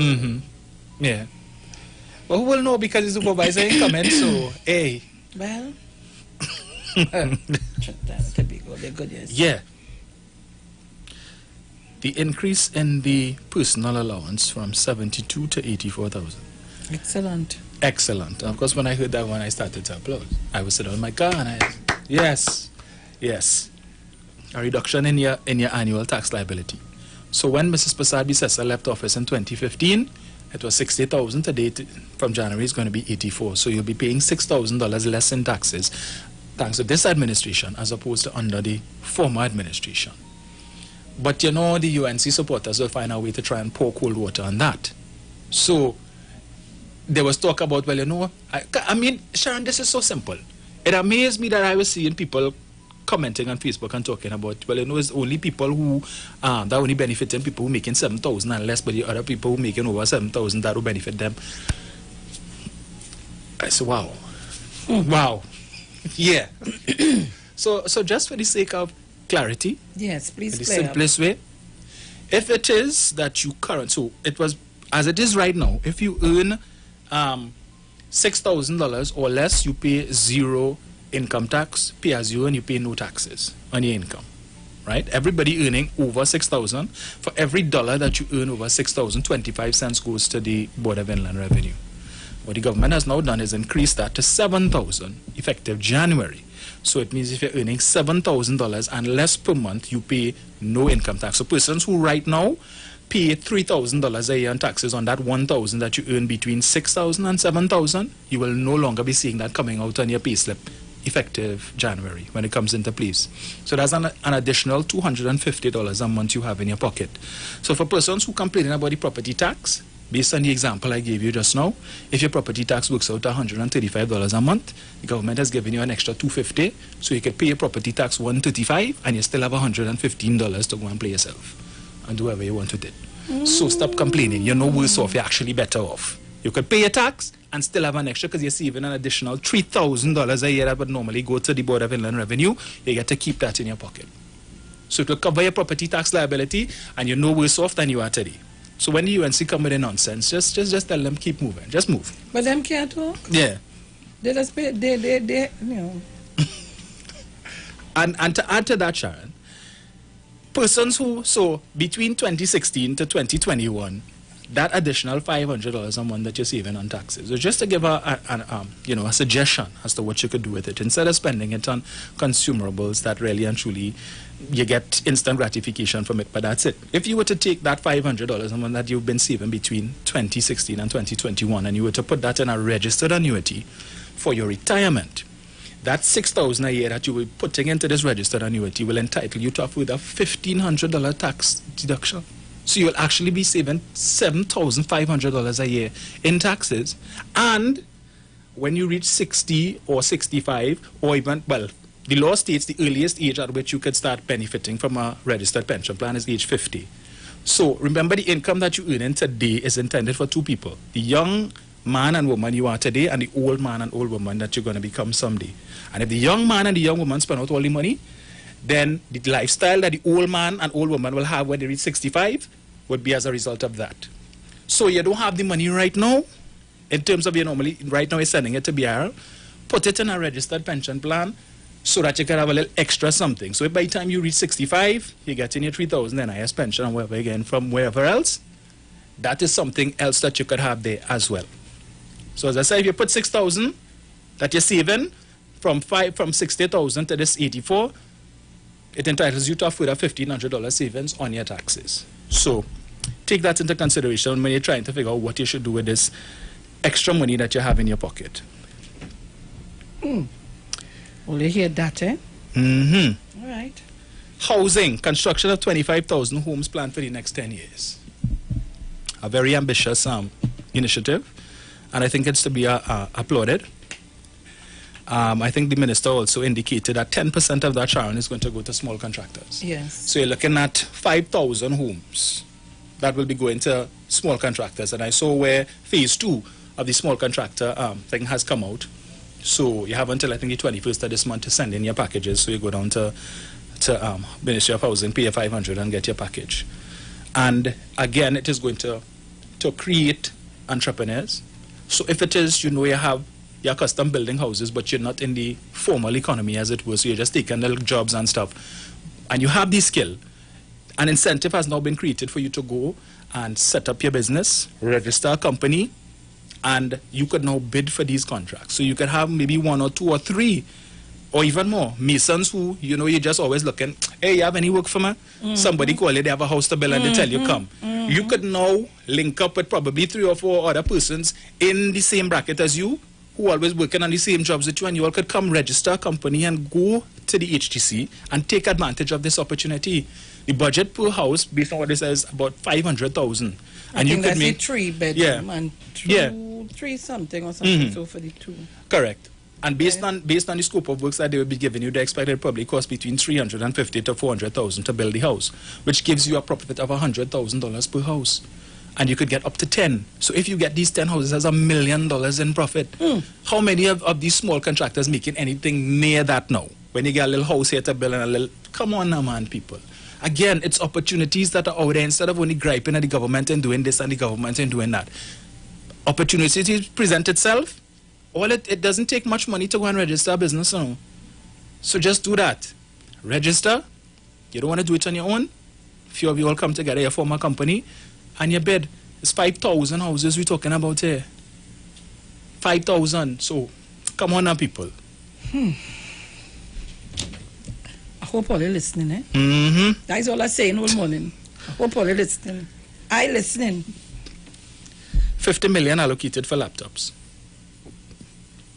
Now, of course, the government taking licks of that because I heard people playing clips from when Dr. Rowley would have criticized it under the UNC. But we need to understand what was the reality of the time then and what it is now, right?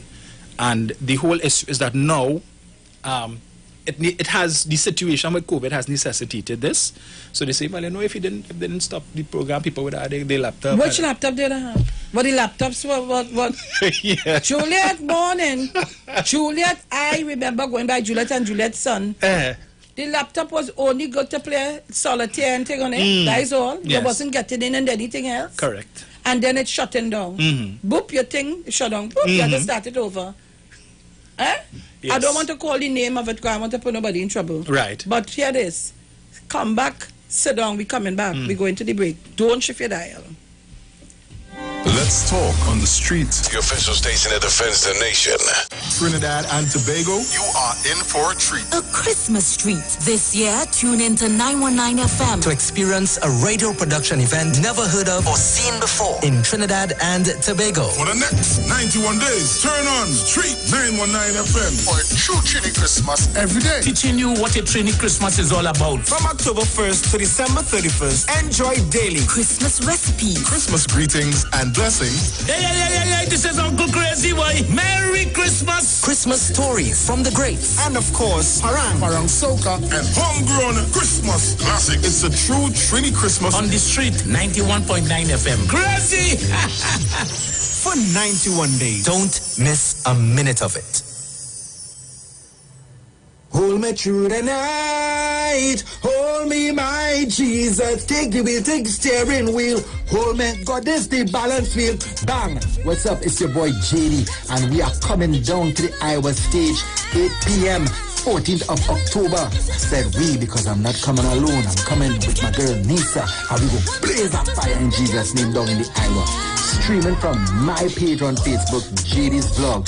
Or you can check it out on Facebook as well. Streaming from Neil Iwer George on Facebook, YouTube, Iwer TV, and from Instagram, Iwer George. You know, looking like this because I want all you to get all the information for the social. We're going to have a real good time. What's going to tell us something like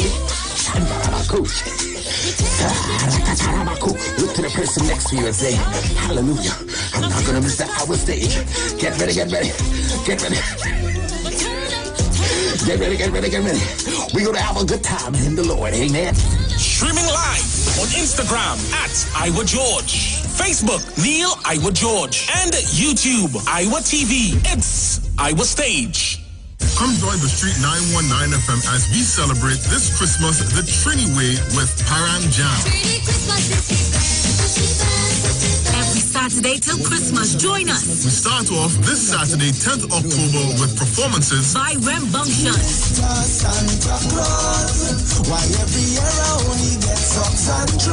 Myron B. You could get me to work any day, not Christmas morning. And Impulse. I wanted to go and parang because it's Christmas time, so I learned the parang kwang to be in the parang line. Parang Jam will be streaming live from Iwer Stage on the Street 919 FM Facebook page, Neil Iwer George Facebook page, Iwer George IG, Iwer TV, and the Street on YouTube. Tune in with us and be a part of these dynamic performances as we bring in this Christmas the Trini way. Parang Jam.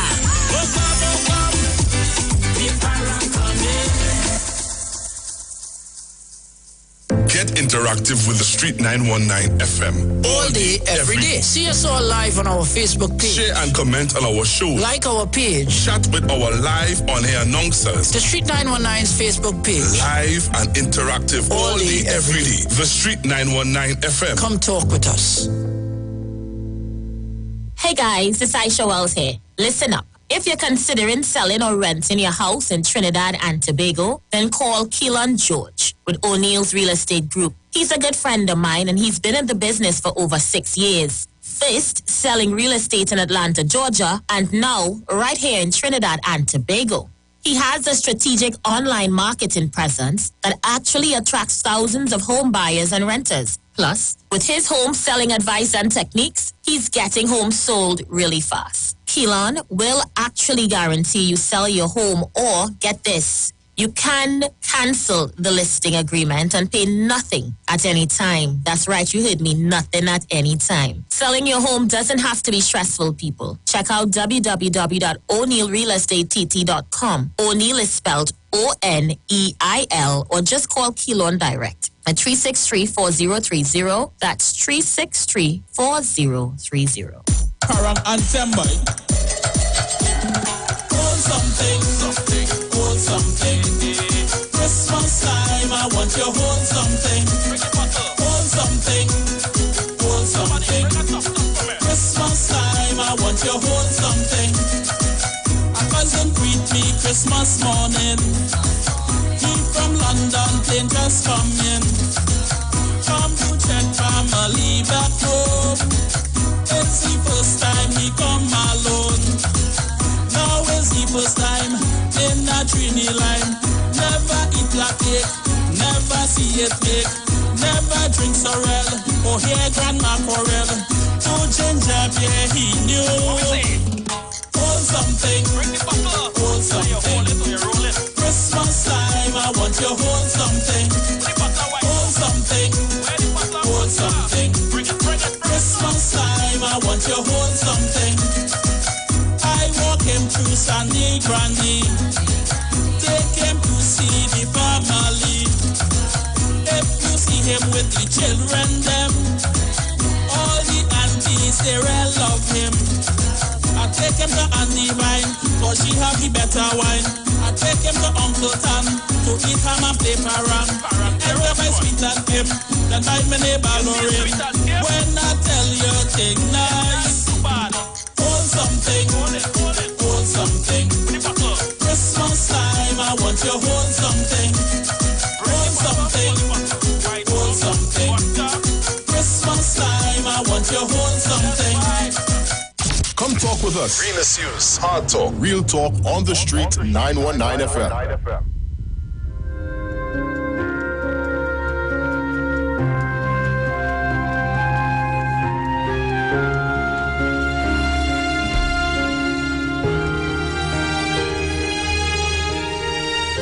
All right, so Trinidad Tobago on the World by Extension listening, we are back. It's 11:01 a.m. Today is the 11th of October 2020. And I want to thank Dominic for being here with us to discuss the budget. I'm seeing people online. Let me say to all of you as on Facebook, good morning to all of you. And I'm seeing persons saying they're so happy that Dominic is breaking down the property tax so that they now understand. Some of them was a little bit afraid. Let me see on YouTube. Let me say good morning to all of you. And let me see. So many of you all. I say good morning to everybody. Right? So again, we have Dominic here with us and we're talking about our budget 2020-2021 that was released in the Parliament on, was it last Monday? And we had a response on Friday. Yes. By the opposition leader. So, going back to Dominic, and Dominic, thank you for that analogy of the property tax. Of but course, so somebody asked me to give the formula again. The formula again. Yeah. Yeah. Was it on Facebook here? Yes. I think, yes. Somebody asking you. Right. Go ahead. So, right, so I hope you all taking the notes, so that you know, if we don't have facts and information to go by, we'll always be in a quandary. We always hear that market talk, as always saying, you go in the market, plenty talk all over, and you're looking for the best price. Right.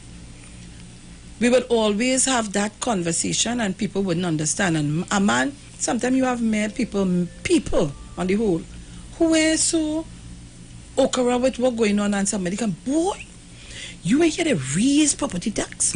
It's thousands of dollars we have to pay every month, And when the year come, and if you hear them, oh God, this government, Only want. I'm telling you what Yeah. they say, you know. And they just start. And sometimes there's button to say, where did you get that conversation from? Who tell you that? Well, a woman, I say, what the woman was talking about, you ask her. And then I would start to explain, I'd take my phone and call somebody to give them the explanation.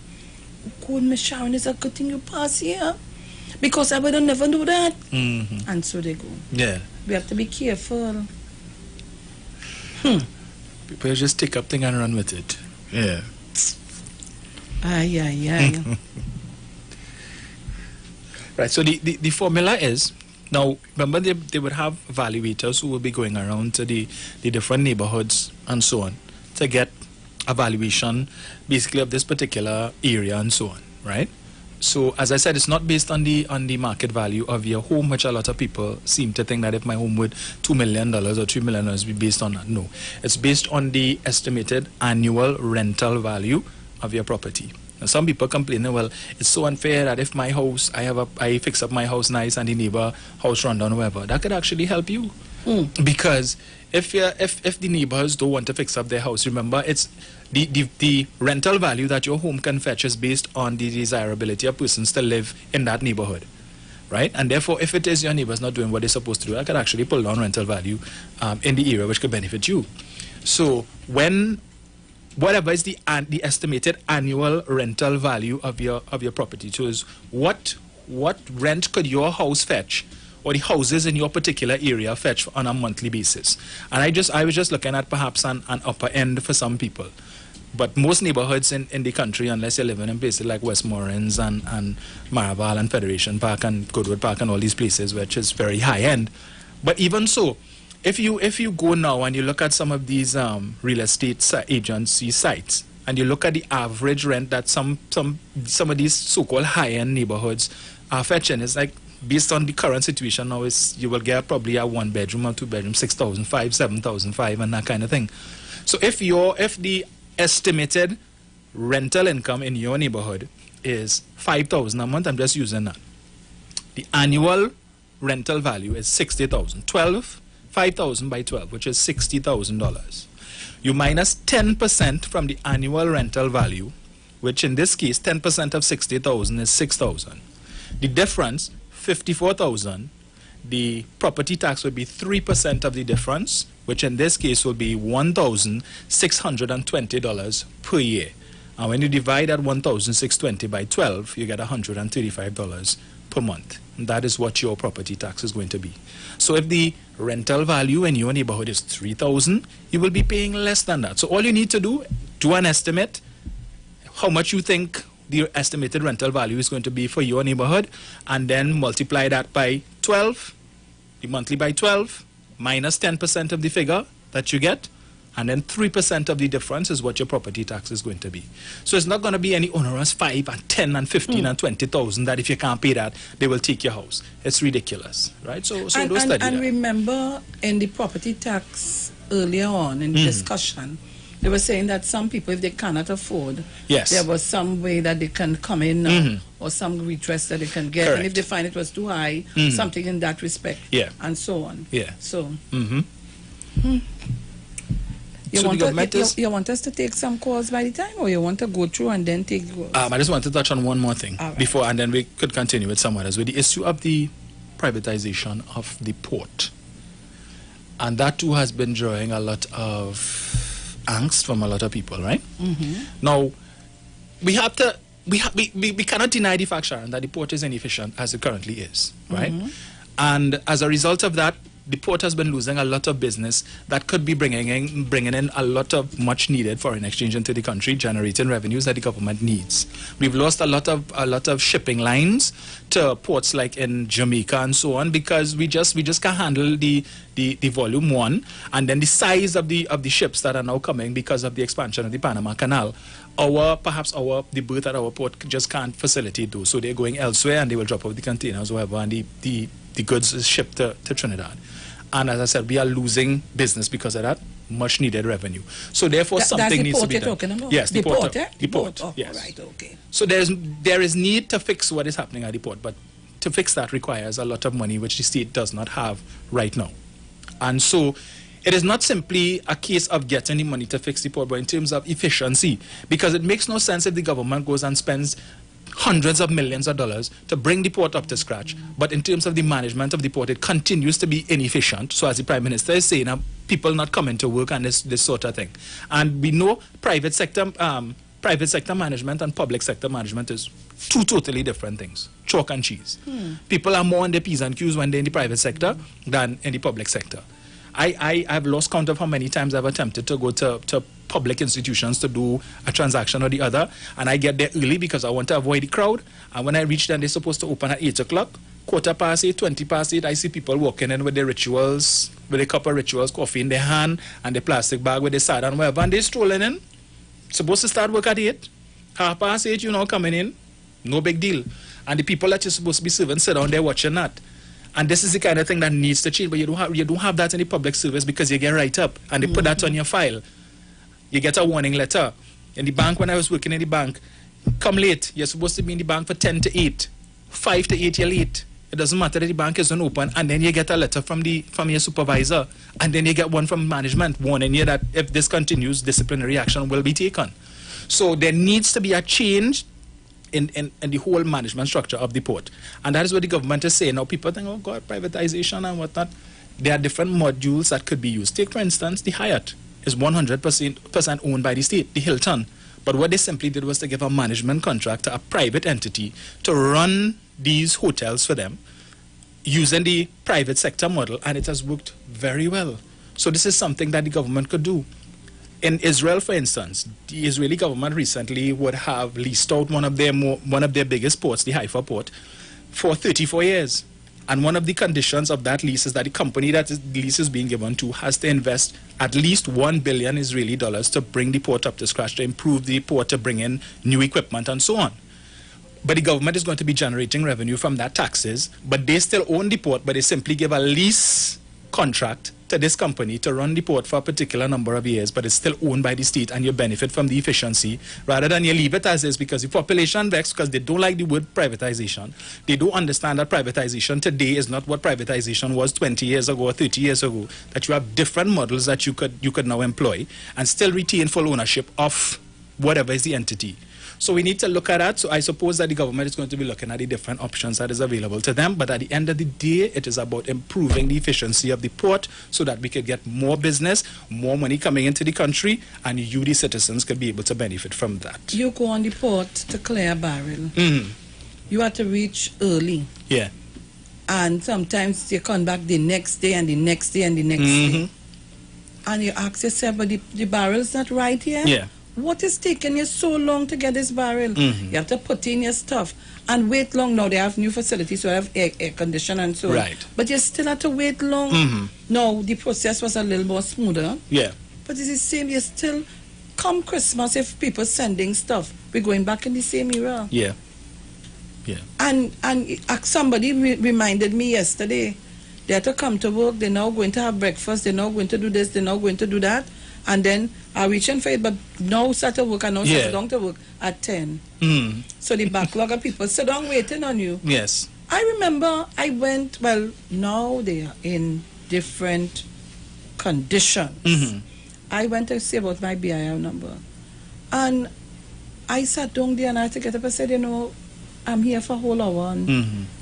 Well, they're pushing the door. When I go on inside to go, it's just to, I had lost the BIR people. So just to, you know, they sit down and they're playing cards. Serious?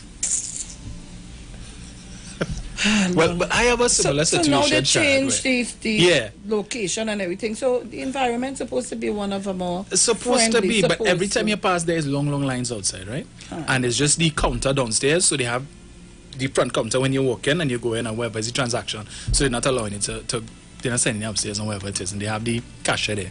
So what it is you come to do, all right, you have your documents, just put it in a box there and it will go upstairs to whichever department. And I applied for my for BIR number for my company that I registered. And I got a call from them about 2 weeks later. This guy, and he told me, well, you know, we need to get this additional document or whatever. So you can just put it in the box, put my name on the envelope and drop it off. And when you come, just call and let me know. I got there, I tell the lady at the front there, I came to see so-and-so. Who? Came to see so and so. She knock her. What department he in? I said, well, I'm applying for BR number, so is that department? She called upstairs. It has so and so in there. Yeah, well, there's somebody downstairs when so and so. This guy comes downstairs. It's not him. She get him the wrong name. So he said, well, yeah, well, just put it in the box there and write the man name and he'll get in contact with you. I'm still waiting. Almost a month now, I'm still waiting. Yeah. No, it's the attitude, Yeah. boy. It's the attitude. Look, somebody's saying here, well, we're talking about the BR. This one, somebody saying that there's a building in First Street, Sawa, that has 10 apartments at $3,000 Right. a month. Well... But they will fall under commercial. Right, so they're not doing him yet. Not yet. They're doing residential. Residential, yes. So I imagine that the formula is still being tweaked with respect to, because I would have seen several panel discussions where you had businesses and they were saying, well, they are concerned in terms of making investments because they're not sure as to what is the formula for commercial properties. So that would be forthcoming. So what I would have given you all there just now is for the residential, which is the first phase that the government is going to be rolling out. Right? So, Trinidad and Tobago, it's 11:15. I want to stop Dominic there for a bit, take some calls, and let's see where we can go from there before I hand him back over the mic to continue with the budget. All right, Trinidad and Tobago numbers are 342-0081, 466-5391, and our overseas line 718-874-3860. I'm asking you when you call in, be very, very tight with your contribution or your question or your comment, because we want to take in as much calls as possible. I'm telling you, I'm timing you. I'm going to cut off because a lot of people want to get in. All right? So we're going to the lines. Caller, good morning. Hi, morning. Morning. Hi. Mr. Lee, there's merit in what some of the things that the Prime Minister would have said. There's merit in the things that you were speaking about when you talk about management and the services that you get. But the picture is much bigger than that, and a conversation has to be had. And I think some of the problem has to do with the fact that the unions have fallen short. The unions have not really lived up in recent time to what a union should be. So when you have a union failing, you have management doing the work, and then you have workers who don't have any guidance and they just do what they want to do. Some of them have the bad ways or whatever, they come to work with it, and then there's no structure in place, so it continues. So the conversation has to begin, and it has to be done honestly and openly. It's not just a ordinary worker problem. It's not only a management problem. It's everything in one. But management is some of the biggest problems that we have in the workplace, why you see those offices are run like that. Management, some of them don't understand industrial relations, some of them don't understand labor laws. Jenny, you have to wrap it up. Wrap it up. Yeah, so again, okay, thank you. Thank you very much. Caller, good morning. Good morning to you, Sharon. Good morning. Good morning to you, Dominic. Morning. Sharon, like Jenny, I couldn't listen to Kamala, and I know that you would have Dominic. So I want to thank Dominic because everything seems now so simple. You know, when he says it, you say, oh, that is what it was. So thank you again, Dominic. Thank you. Thank you very much, caller. Overseas caller, good morning. Morning, Sharon. Morning, Dominic. Morning. Karen. All right. Dominic, I'll ask questions. Why did they do it on your rental property? Is that how it's done internationally? I don't understand what is the reason for doing rental properly rather than the value of your home. I don't know. Carol? I want to get that question answered. The other thing is, Carol? if you live in residential area and there's commercial, people do commercial business out of their home. How are they going to value that? Because sometimes you see it, sometimes you don't know if it's business doing out of that home, sometimes you see it. So how would that come under commercial property, although it's in a residential area? So what they would normally, I will. Okay, that's it, Carol. Wait, just now, let me ask him one other question before he answers me. The port, the issue on the port where you're saying they could still keep the property and hire or contract out the management. What do you think if they had done that with Petrotrin? Is that a model that they could have used for Petrotrin rather than selling the refinery? That is the three things I want to so you'll answer me. I'll listen off it. Thank you very much. Just a concern, I rather take the rental value than the caller. Good morning. Morning, Miss Sean Felix. Morning, Mr. Dominic. How are you, Dominic? Good, sir. Nice to see the educated one there. Dominic and Sean, that debate wasn't no debate, you know. That was I thought the election was still going on, and we had election campaign going on. Because every one of the opposition members come up is following the leader and no, that is not, they're not dealing with the issues, Dominic. They one issue, the one they try to deal with is the property tax.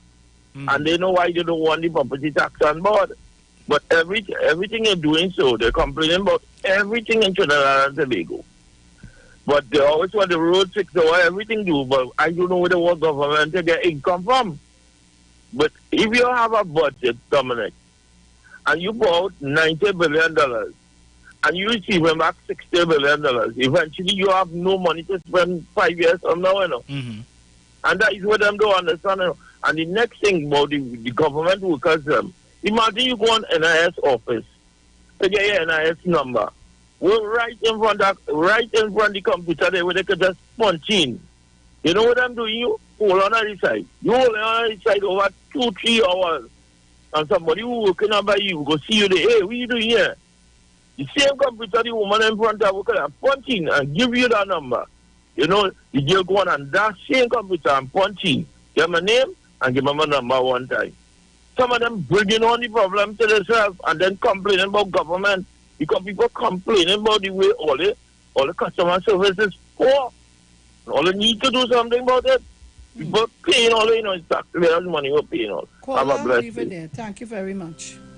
All right, guys, so the lines are open. Call me on 342-0081, 466-5391, 17188743860. So call me up before Dominic go into a little deeper of the budget. We want to take the questions. You had answered with Carol? No. Right, so go ahead. Right. So with respect to the if I recall the questions correctly, one was why they choose the rental value and not the value. And not the value of the property. Yeah. And well, first off, if they were going based on the value of the property, your property tax would be much higher, right? And then you see it would again be subject to valuations because your property could be worth a certain amount now, and then you go and you make alterations to it to improve, and the value goes up. So you're putting yourself in a bit of a particular situation there, right? Because then in order to pay a tax, they might tell you, well, okay, we need an annual valuation. So you have to go and spend money now to do a valuation, and the cost of a valuation, if my memory serves me correctly, it is a percentage of the value of the home, subject to a minimum of $2,500 or $2,700. Yeah. So that's the minimum you're going to pay there. $900 was about $3,000 something. Yeah. So you would actually end up paying more if it was based on the value, and also in terms of equity. So in everybody in the particular neighborhood, once the house falls under one of the particular classifications, you're paying around the same thing, right? So you don't want a tax that is onerous on some in the same neighborhood, and on others it's comfortable. So I think from a equity perspective and in terms of affordability, it was better to go with the rental value because it's being worked out on a smaller figure. Then there was the whole question of what was the others? The port. The port of if they can do the same, what they want to do, if they can do the same with the Petrotrin refinery. The challenges that the Petrotrin refinery was facing, it had to do with the debt. So that even if you brought in private management, the fact of the matter is that the debt still belonged to the government. So there was $850 million a year. Yeah, the bonds that came due. Right. Yeah, $850 million US and stuff. So bringing in the management, yes, they could run it, and probably the whole private sector model. But the issue of the debts and the losses that Petrotrin was incurring, that the refinery was incurring because of the margins given the price of oil and the amount of money that we were making based on the final product that we were getting from each barrel of oil. So I think we were losing something like $7 per barrel and stuff. So all of these things had to come into play, and the government needed to treat with the debts from the World GTL project, as well as and the other little debts that Petrotrin had. So yeah, that would have been the issue there. But of course, now, hopefully, fingers crossed, that come 31st of October or before, we will hear that the contract has been signed between Patriotic and the government, so that we could see some action taking place there. Of course, if and when that happens, Patriotic will not be inheriting the debts, because that now falls to the parent company, which is Trinidad Petroleum Holdings Limited. So the Patriotic will be inheriting or purchasing this refinery unencumbered without having to deal with that. So the debts fall to the government. And there was a third question that she asked. I can't remember what it was. Petrotrin, the property tax. Two was related to the property tax. It was property tax, Petrotrin, and yes, two was related. Oh, she was asking about the commercial and so on. So if you have a property and doing commercial business, something deemed to that. Right. So usually what happens in cases like that is that they would have a prorated formula. So they would say, well, okay, it's one property that is being used for residential and commercial. So what percentage of the property is being used for commercial? What percentage is being used for residential? And if it's more residential than commercial, they would probably have a hybrid formula where they will say, well, okay, based on the rental value, we will appropriate X amount based on the commercial value. So and then X amount based on residential, and we combine the two and give you a figure. So it's not that they will go either or. They will give you a prorated based on the two. If it's more commercial, so if it is that it's a hardware and you just have one bedroom that you're living in the back, and it's more commercial. Yeah. So you will attract. So and if you have your residential upstairs, so you you're have upstairs. a little something downstairs. Yeah. Just a little like a 2-room shop, a little parlor, or you have a business space downstairs. Right. So it's just like when you're doing your taxes. For instance, for traveling officers, we are allowed to claim for any expenses related. Travel-related expenses. So we could claim for gas, we claim for insurance, we claim for maintenance of the vehicle, we pay for, if we have a loan for the vehicle, all of these things we get to claim for. And what they tell you, so you're allowed 2/3 for business purposes and 1/3 personal. Yeah. Hey. Thank you very much, Dominic. I'm learning so much of things here today. Some of it I forgot. Some now is like new to you. Right. But the property tax is most important to a lot of people because of the misinformation in the public domain. Yeah. So I'm happy about that. So if I could just add one little bit on that. Under the property classification, so they would have 4 classifications. One which is a standard home, which would be 1 bedroom. 2 standard home 2, which is 1 to 2 bedrooms. Right. Then they have modern home, which is at least 1 ensuite bathroom with a specialty room.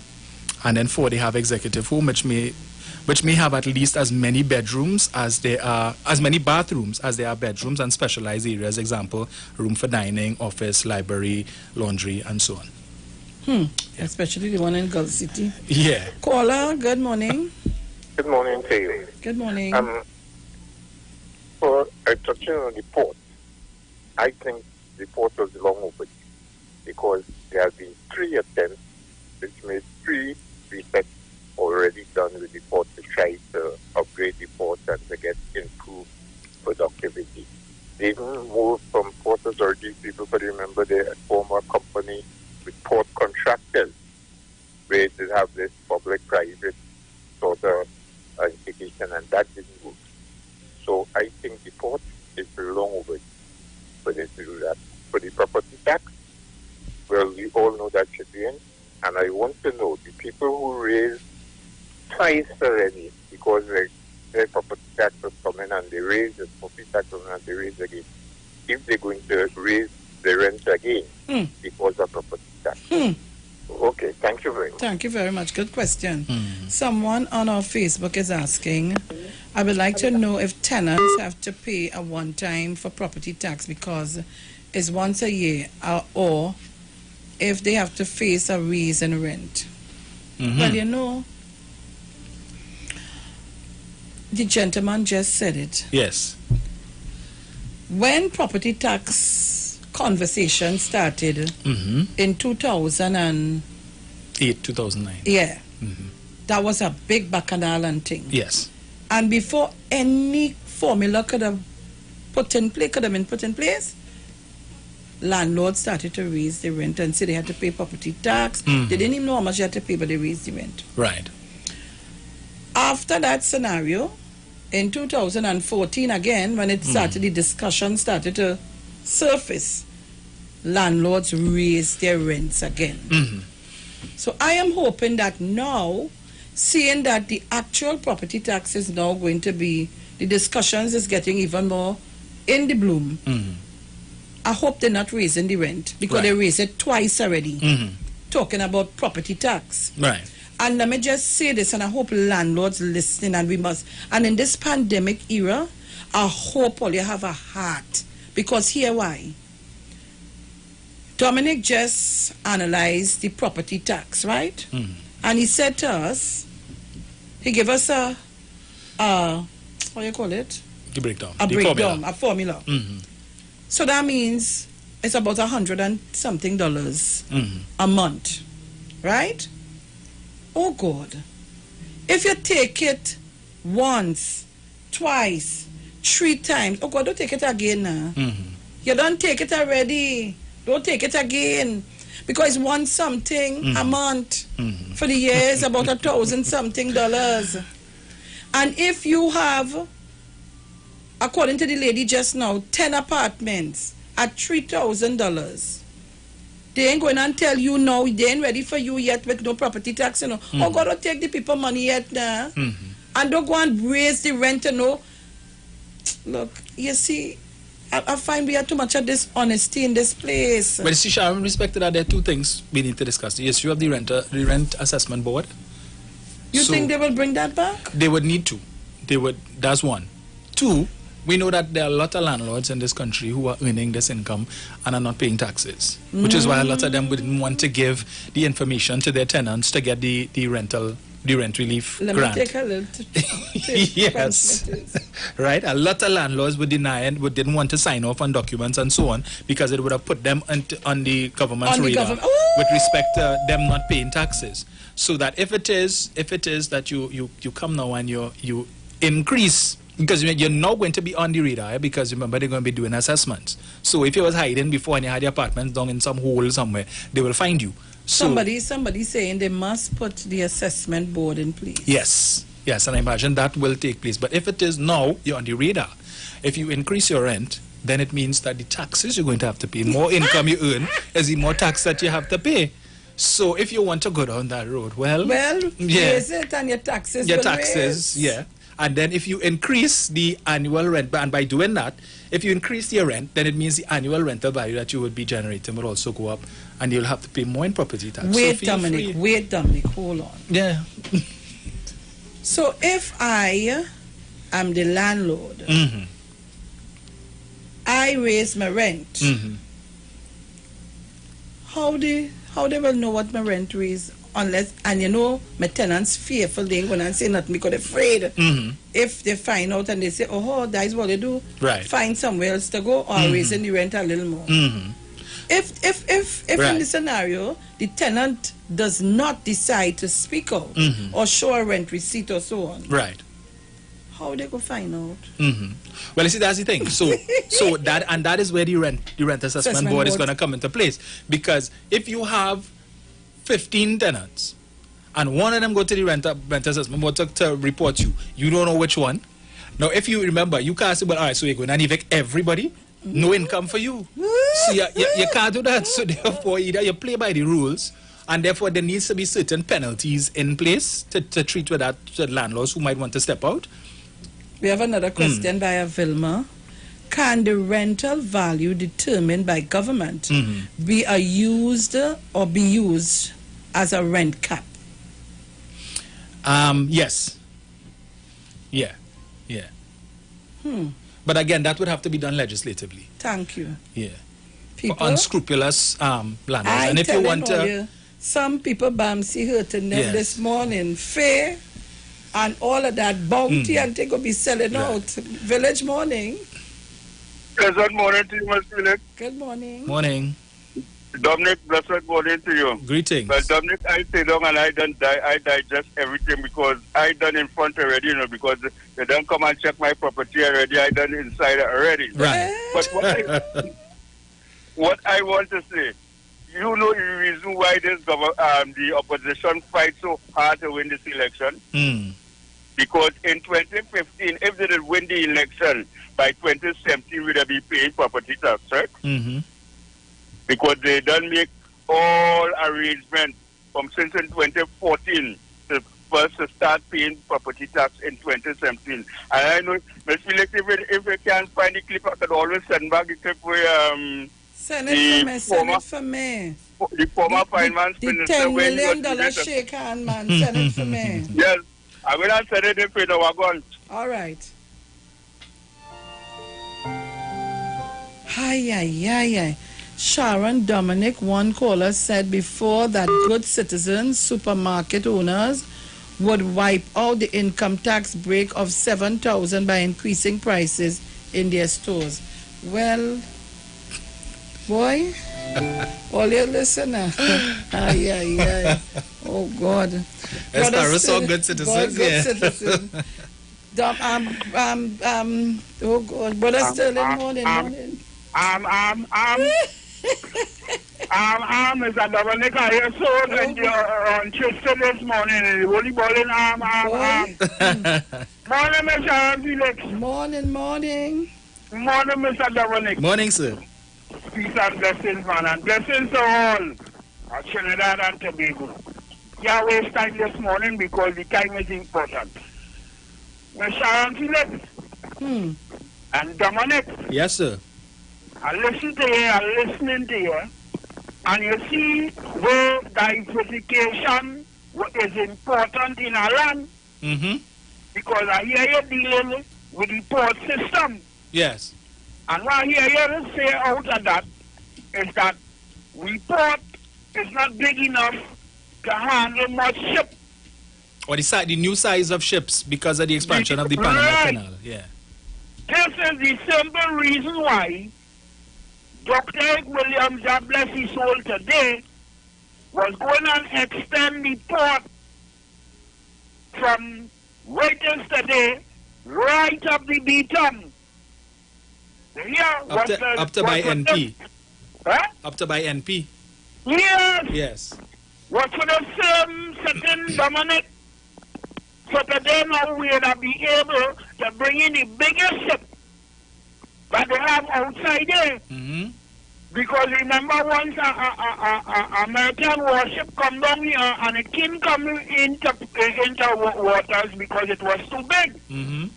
With a harder port now to accommodate ships coming in now.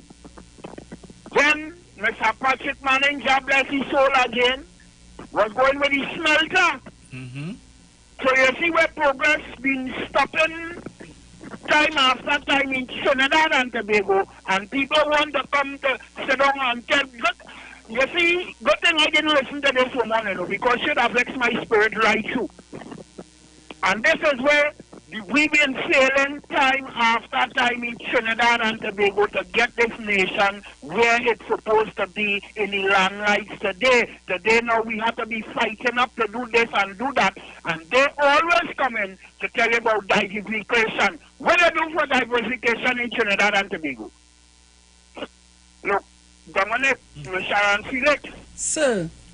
Will you have a peaceful and a blessed day for my pleasure and the citizens of Trinidad and Tobago?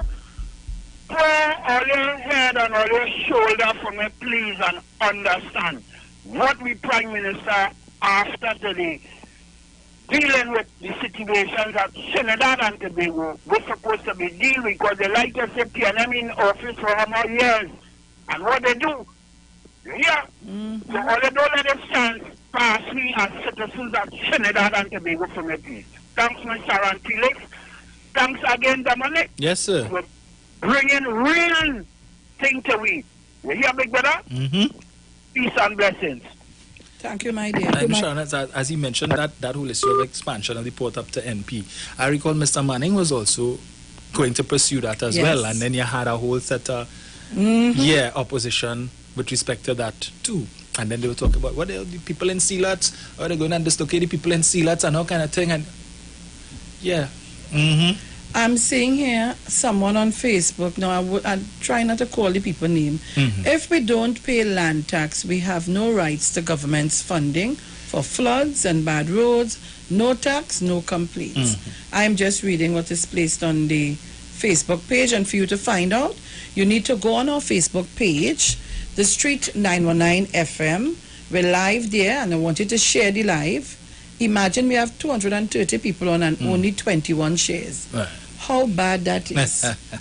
But you know, all the people who complained about the privatization of the port and whatever form that will take, the Point Lisa's port is already semi-privatized. It's on the stock exchange where the government owns 51% and private enterprise owns 49%. So I don't know what they're quarreling about. So here we have somebody on the YouTube is saying, should the government place regulations on rent? Example, 1 bedroom $1,000, 2 bedroom $2,000, because some landlords charges $3,000 just for rent of 1 bedroom apartment. Yeah, that's true. Right. But you know, a man will say, if I build my house and spend how much money to build my house and put in all and have it looking nice, I have to pay the mortgage in the bank. The bank mortgage is more than $3,000. Caller, you have a gas problem? Morning. No. I don't have a gas problem at all. I thought I heard a burp there. Oh, no. What I wanted to address is the things that you all were talking about with the landowners may want to pass on the burden, as they are calling it, the householders onto the renters, the people who rented from them. Now, in Trinidad and Tobago, we have a tendency to do that. Yes. I recall I did a little research when flour went up by 25%, but yet doubles went up by $1. So when I did some research by some of the doubles vendors, the least amount of doubles they could make with a pound of flour, based on what I was told by several of them, is 20 whole doubles for a pound of flour. So I was saying, if the pound of flour is raised by 25 cents, then that 25 cents is supposed to work in to that pound of flour, and maybe you're only supposed to charge us maybe a cent more on the doubles or 2 cents more. But doubles raised by $1. And that's how it happens in Trinidad. Even the taxi drivers, when the gas raised, if it raised by 50 cents, you understand?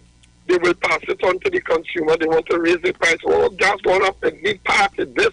And they exaggerate, and they find all sorts of reasons to magnify how much they want to charge us. You understand? So I just hoping that this office is supposed to have in order to put a stamp on these things, so the public wouldn't be held at ransom by these uncouth people, as I would call them. Thanks a million. Thank you very much, caller. Thank you very much. Well, one of the things I probably suggest the government should do, Sharon, is that they could make it a requirement. Again, all these things have to be done legislatively. That if a landlord wants to increase their rent by a certain percent or beyond, if they say, well, beyond 10%, whatever it is, that you're required to make an application to the Rent Assessment Board so that they can review it and determine if this is justified. So bring your documents, bring your reasons, and they could assess and say, well, okay, this is a fair increase, or if it's not, as the case may be. And if it is, they determine that it's not fair, and they tell you, well, it can't be done. Then, you know, of course, you're going to have Ram Logan and Ramdeen and all them going to the court to say that you're infringing on the people's rights, whatever it is. But all you need is just one case to set legal precedent to see, well, this is the court. Here's what is your justification, but they deny it. And therefore, once you have that in place, it sets the tone going forward. But something has to be done to treat with unscrupulous landlords. If it is that the government has to decide, well, if you want to charge beyond this amount, then in terms of your tax rate will go up. So if you want to penalize your tenants, well, then you'll have to pay a penalty via the taxes. And that's sounding good. Yeah. That song is really, really good. Caller, good. Good morning. Caller. Yes, I'm glad you hear me now. Caller. Caller. Listen me. Caller. Yes. You hearing yourself? Yes. Right. Nicolo, I want to hear after you. Low down the radio or move from the radio, Nicolo.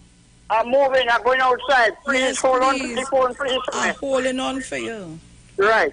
Now, some years ago when the UNC was in power, they make everybody in the South fill out this tax form that the whole of Laramine, Penal, Debe, Faizabad, we had also going Palms Club with reform copy to say how much we're paying in rent, how much land we're paying for, etc. All of us did that. I personally went in Palms Club 2 days in a stretch. It had over 1,000 people in shed they have outside Palms Club collecting these forms that we put in the box. And it's because just after that, 1 month after, the landowners in Laramine area, La Pleasance Estate, all Bamboo, all the Faizabad, they raised the land rent on people. All of us was paying $24 a year with small house, with 1 bedroom and a kitchen, etc. All had was to pay $240. The people they had going around with these landowners and them in the area, La Pleasures Estate, etc., they started calling the people to pay $500 and $800 rent for the lands that they're living on. And they had nobody checking on the houses. Some of us went penal and check out. They show we come and we get fresh numbers for we house. Even some of these roads in Laramine, on account of the attitude of the government with what went on in the area down here, they had us to change all the names of the streets in Laramine. So I want you all to let the government know exactly what's going on now in Laramine, Faizabad, Penal, Santa Flora, all of these places what happened with this landlord and them. Thank you very much. Thank you very much, Nicolo. Thank you very much. Brian? Pleasant good morning to you, Miss Felix. Good morning. Pleasant good morning to you, Dominique. Good morning, sir. How are you? I'm good. Miss Felix, thank you very much for bringing Dominique to complement all the information that you yourself give us, to enhance the information. So you that know we'll how have to a get better- an expert in the business. Yes. Right.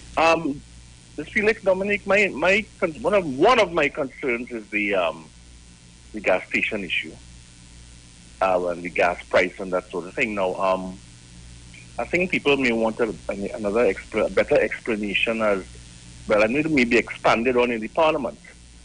But I listened to the leader of the opposition talk a pack of crap and going back to the gas station racket in 1950, 1960 and talking about Gene Miles and all sorts of irrelevant stupidness. Gene Miles must be flying all over the place to go on to call Gene Miles' name. I can't understand that. So we won't even bother with her contribution, if you want to call it that. Dominique, Mike, I have some concerns. One of them is that if the NP owns 100 gas stations, and of course Unipet owns 25, now when time to sell, and according to what I heard, one of the ministers said that they will want to have oversight over this, as vis-a-vis the distribution of or the sale of gas stations to ensure that there's no monopoly. But let's assume that NP does not get the quantum of people or individuals that may want to purchase, because a gas station might cost about $2 to $3 million, and that doesn't include renovations and all the other things that go with it, and that's an expansion. Let's say you want to open up a quick shop and that sort of thing. So my concern is, one, how will the government ensure that there's no monopoly and that, let's say, NP says, we can't get any more, we already sold 35, so we're going to sell the balance to Unipet. How do we get them to avoid that. Because if there's a monopoly, the price gouging may be the order of the day. Although they say that may not happen, but at the end of the day, we have to ensure it doesn't happen. Right. We don't want to wait until it's too late, and next thing you know, you living in Point Fortin, and you see a price about, let's say, $5 a liter, and you have to go quite something out to get $3.50. You have to pay $3.50 a liter to go back down Point. It doesn't make economic sense. So therefore, we need to ensure, and how will they go about doing that? And especially another thing is, how does one know how much gas station X will be charging? Is there going to be a sign? I don't think there should be a sign saying $2.49 a liter today, $3.28 a liter, that sort of thing now. Because at the end of the day, you can be going every day, 1 liter of gas, like if you're in a market. Right. You understand? So we need to put these sort of things in place to ensure that from the outset, every time you enter a gas station and you see the price on the wall, you will know whether you want to stay there compared to, I see it back down the road that way for a lesser price. Let me go back to. If you understand what I'm saying. Yes. Thank you very much. Have a great day and continue to do what you're doing. Ms. Felix, thank you very much. You're welcome. Excellent. Thank you very much, Brian. You see the kind of contributions we have on this radio station, especially on this program. Right. Good morning to Google and Juliet. well, for sure, for those of us who would have, after this, no, go ahead. Yeah, who are accustomed traveling would know it is. So, like, whenever I go to Florida, which is one of my favorite places, Coral Springs, I'm always amazed at the amount of gas stations they have. Right, it's practically like every corner. Sometimes you might pull up by a traffic light, and you have 4 gas stations on one corner. Each side of the road is a gas station, and they would have up these signs showing what is the cost. So you could decide, well, this one might be 3 cents more or whatever it is. So I'm going across the road here because it's cheaper, right? And remember, because of the Petroleum Dealers Association, which basically covers most of the owners, the concessionaires at the different gas stations. So they would then come together, similar as to what obtains with the banks, right? To determine, because it don't make sense that if you have one gas station selling let's say diesel at $5 per liter, whatever it is, and another one selling 3. The one selling 5 ain't gonna make no money. Exactly. Right? So you would try to keep it as close as possible. So we come into arrangement. Correct. What we selling Yes. Tuesdays, Wednesdays, Thursdays, Saturday, we selling at $3 per right. liter. And then you also have to take into consideration the fact that these gas station owners, they are not important, if you will. So for the time being, it's Paria that is still doing that. However, if it is the arrangement is made and the contract is signed between Patriotic and the government, where one of the conditions is that Patriotic will now be responsible for importing the fuel, and they will be doing distribution. So if that doesn't happen, the contract is not signed, Paria is still going to be the one importing the fuel. So what they charge will again be based on what they're purchasing from Paria and so on. So all of that is going to be factored in. Of course, if it is that not all the gas stations are sold, because you have some that may not have concessionaires and are under the direct control of NP, there is no, from what I understand so far, there's no obligation. You must find a buyer. So NP, some may still remain under the control of NP until that time, as they could find a buyer. Yeah. Excellent. Who I have here, Rowley Jr.? Hi, morning Sharon. Morning Dominic. Nice to have you back, man. Thank you. You know, and I've loved the response, because I know it was a good question by Brian to outline really how we're moving forward in relation to the prices. And this is where, when you have a delivery of a budget, to me, that would impact on the society, where we can't have a degree of competition yet value in what we're looking at.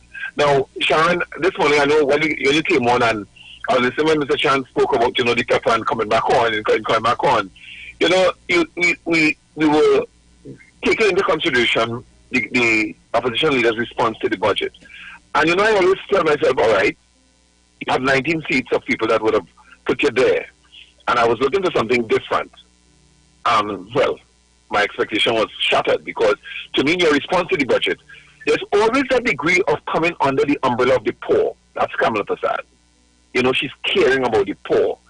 And when Dr. Oli and they, in their response to, during the campaign, where even in the system of office, Dr. Oli kept on reminding people that Kamala Prasad is bad news for this country. Even economists and everybody telling them to move on. Now, this frivolous way of moving on, that you're in office now. Yes, I'm in office now, but I want to remind the population, and Dr. Oli did that clinically, remind the population that there's someone waiting there who under that guidance, that view that you care about the poor. took $400 million and unaccounted for in relation to a company. We complimented Mr. Sadis on the Children Life Fund, yet it almost ended in corruption. And he's going to keep telling people he's using it poor. It almost, Rowley Jr. Not almost, it was there. Right, I'm being nice. Sharon. I'm being nice to them. Because to me, they were very, very, they were bold in office.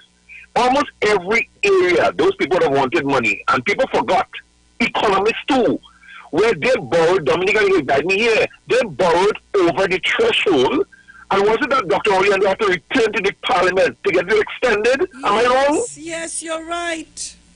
You see, and this is the whole thing. So when you're responding to a budget, and telling yourself from 2010 to 2015, you still going back to that term of office that was a corrupt term. You lost in 2020, and people sat down there, and that's why Mr. Furkan had the right to come out and say, hey, this budget is what people have to really embrace. Rowley Jr., Jr., stick up and we have to go to the break and come back. Stay right. We know the streets because we talk to the streets. Come talk with us on the Street 919 FM. This is Wayne Delamore, Head Consultant and Director of Natural Health Solution. With over 15 years of experience in clinical nutrition and microscopy, we specialize in early detection and prevention. We incorporate evidence-based nutrition and science-driven analysis. Tune in to our educational program every Wednesday at 9:05 to 9:55 a.m. right here on the Street 91.9 FM. For appointments, call 222-2189 or 304-5816. At Natural Health Solutions, we offer a natural solution to healthy living.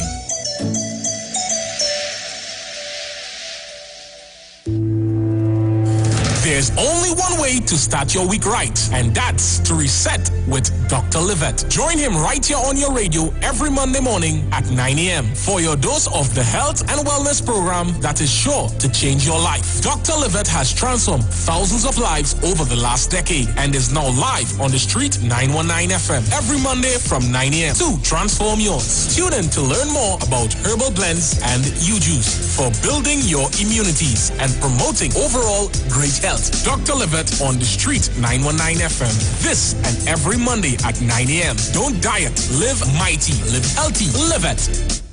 Come join the Street 919 FM as we celebrate this Christmas the Trini way with Parang Jam. Every Saturday till Christmas, join us. We start off this Saturday, 10th October, with performances by Rembunction.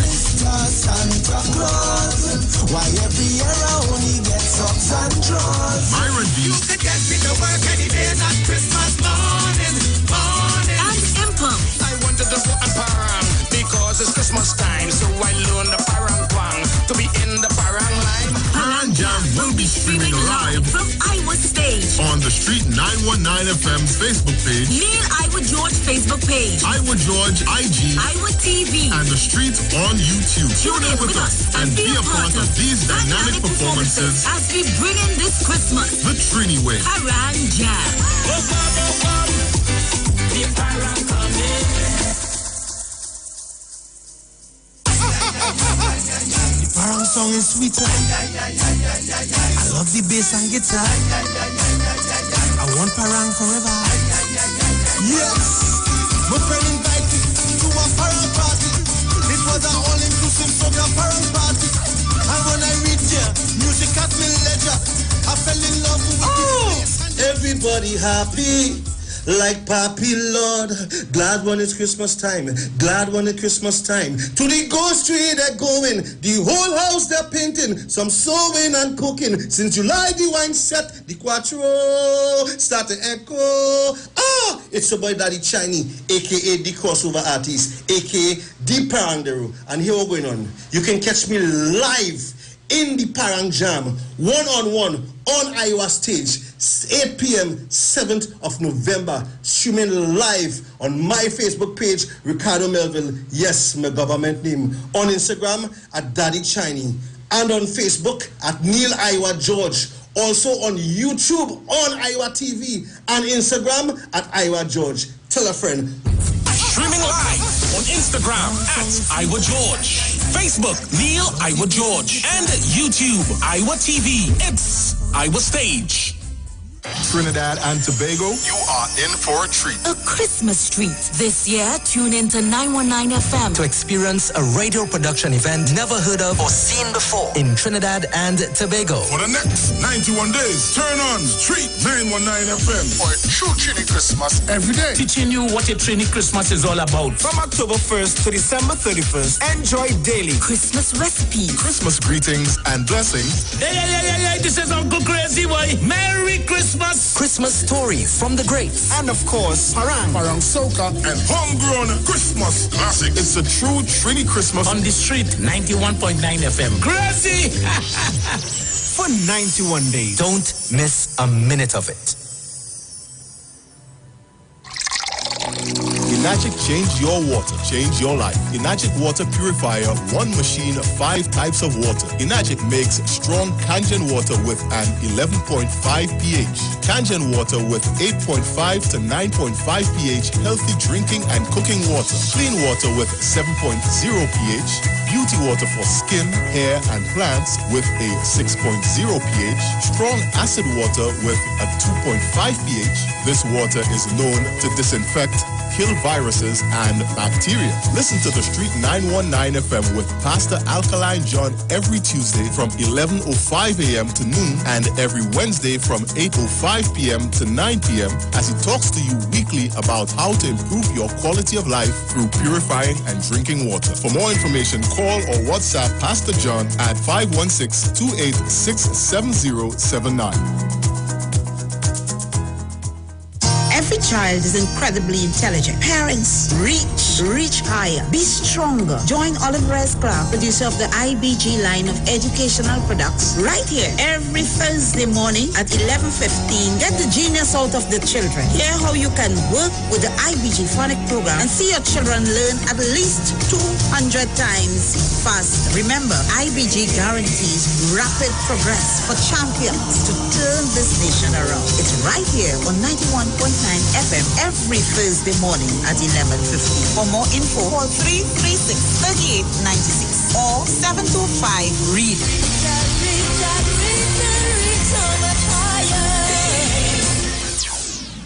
Get interactive with the Street 919 FM. All day, every day. See us all live on our Facebook page. Share and comment on our show. Like our page. Chat with our live on-air announcers. The Street 919's Facebook page. Live and interactive all day, every day. The Street 919 FM. Come talk with us. Looking for a safe and relaxed professional massage therapist and nutritionist? Look no further. Nature's Touch with Empress Judy and Associates offers a natural approach to better health. Treat yourself to a professional massage therapy and nutrition advice in a safe and relaxed atmosphere. Rejuvenate your body, mind, and soul at Nature's Touch Therapy. For an appointment, please call or WhatsApp 1-868-398-8282 or visit our Facebook page. Remember, your health is our responsibility at Nature's Touch. Come talk with us. Real issues, hard talk, real talk on the street 919 FM. Oh yeah. Stop killing the African people, stop killing the Africans, stop killing me, cause we tired of this racism. Stop killing the African people, stop killing the Africans, stop killing me, cause we tired, yes we tired, Father God please put a helping hand. Tell me why they do not like the Africans. Father God, I don't know what we did to them. Every day they're killing African children. So I want to know why they kill it. And the police to kill it. And the army kill it. Politicians to kill it. Father God, please answer we kill it. CIA want to kill it. KKK want to kill it. Racist skinheads to kill it. Africans, we have to unite. Build black business and treat each other right. Spend your money in black communities. Only then they will have respect for we. Over 400 100 years we suffering. We survive the torture, burning, rapes, hangings. Cities burning up, the whole world protesting. Black people tired of hate and racism. So I ask again, why they kill we? Send the police to kill we, and the army kill we, politicians to kill we. Father God, please answer we. Kill we. HIV me to kill we, COVID-19 to kill we, Ebola me to kill we. Africans, we have to unite.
All right, so Trinidad and Tobago, we are back.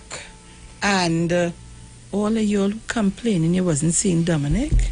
Voila, Dominic is here. In, all you know, me. I hear Okara with the thing, but I fight up and I get it. So Dominic is in the thing now, right? You seeing Dominic.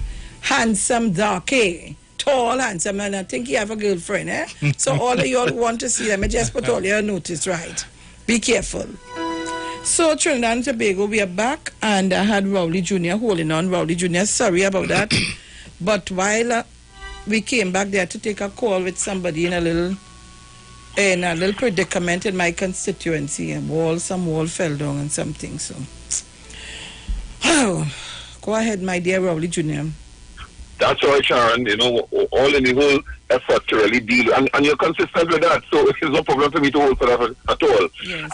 Now let's continue in the whole that hypocritical way the leader of the opposition came across, because I mean her contribution to the budget debate is important to us out here, and we have always been telling the UNC under the leader with a leader that she needs to put something across that makes sense to us here. And don't be caught up in the whole thing about caring for people when there was so much money lost under your term in office. We plagued with the whole question of, you have been advised. Now, people always feel like you hate somebody in office, so that you have 300-something thousand people voted for you, and they can't understand why you would still return to the parliament with the same type of model of debate. And even people who are under your supervision and whatever, they are out there telling you that, listen, the budget is something that we can relate to in a big way. You imagine, you're talking about diversification, and almost dramatically in the parliament, making it look at agriculture, that what I do is agriculture. Sharon and Dominic, we are fully aware that the UNC supporters is an agricultural-based support. An agricultural-based support, and you left office with not even one policy that Dr. Ori could have hinged on. Not one. Not one he could have said, listen, this came from the UNC, and we could have dealt with it. Mr. Manning, with a process to deal with your question of flooding, was doing it differently. You came into office, and everything, just imagine coming up and start accusing people of stopping things. And refer to the Children's Hospital. When the whole of Port Spain, the capital city, in a whole place that Mr. Manning wanted done, where Sharon, I'm so emotional about this because Mr. Myron wanted, when you reach in Port Spain, you could go to immigration office, you could go to Ministry of Education. Instead of walking all over the place and traveling, you have a one-stop shop. Today, we have that taking place here. You know, there are some ministries that couldn't fall under there, but that was not only his dream, but it's a national dream.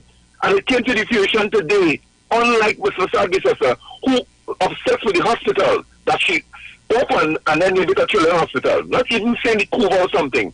But my thing is, I don't want to stay too long, Sharon, but I want to tell people, that property tax, people, you can get, when it's declared or passed, Dominic, you know, the government could declare a moratorium for some of the people who might be affected and deal with the big business paying their taxes.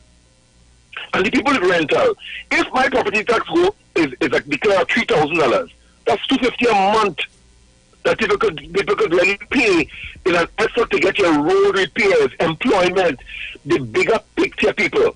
So to me, stop complaining. Not only that, property tax exposes people who were in office before and who not supporting bills to deal with corruption. There's a name called Christian during the, Jack Warner's time in office, and after he came out, he kept calling the name Christian and at warning people, politicians who put name on houses, people name on houses, and don't want to support property tax. They know that when those houses are qualified, you have to come forward. So only don't look at $20 a month to tell me that she's caring about the poor, and the law could expose corrupt politicians. On the one thing again, Sharon, gas station. People, give it a chance now. I heard David Mohammed the other morning, and David, I mean, you know, I could be a nemesis, and I could be a person who really embrace all of the information you give forth. But to me, I'm looking for remedial measures. And one of the things I keep telling people, especially those unions, stop complaining about the gas station. Get together and see if you can buy four. And not only that, create employment. Stop only depending on government to create employment. You know, just so OWTU from a company and now could, in the effort of pushing the refinery, get together or you come together instead of fighting for workers, buy those gas stations and employ them. Sharon, there's a lot of things out there with this budget that people could hinge on and develop themselves and the people. But sometimes you could know that there are some people who only want to work for people the rest of their life. Create employment and be in a place where we could promote the whole effort of African people with our own business. And with that, we can embrace other races to be customers.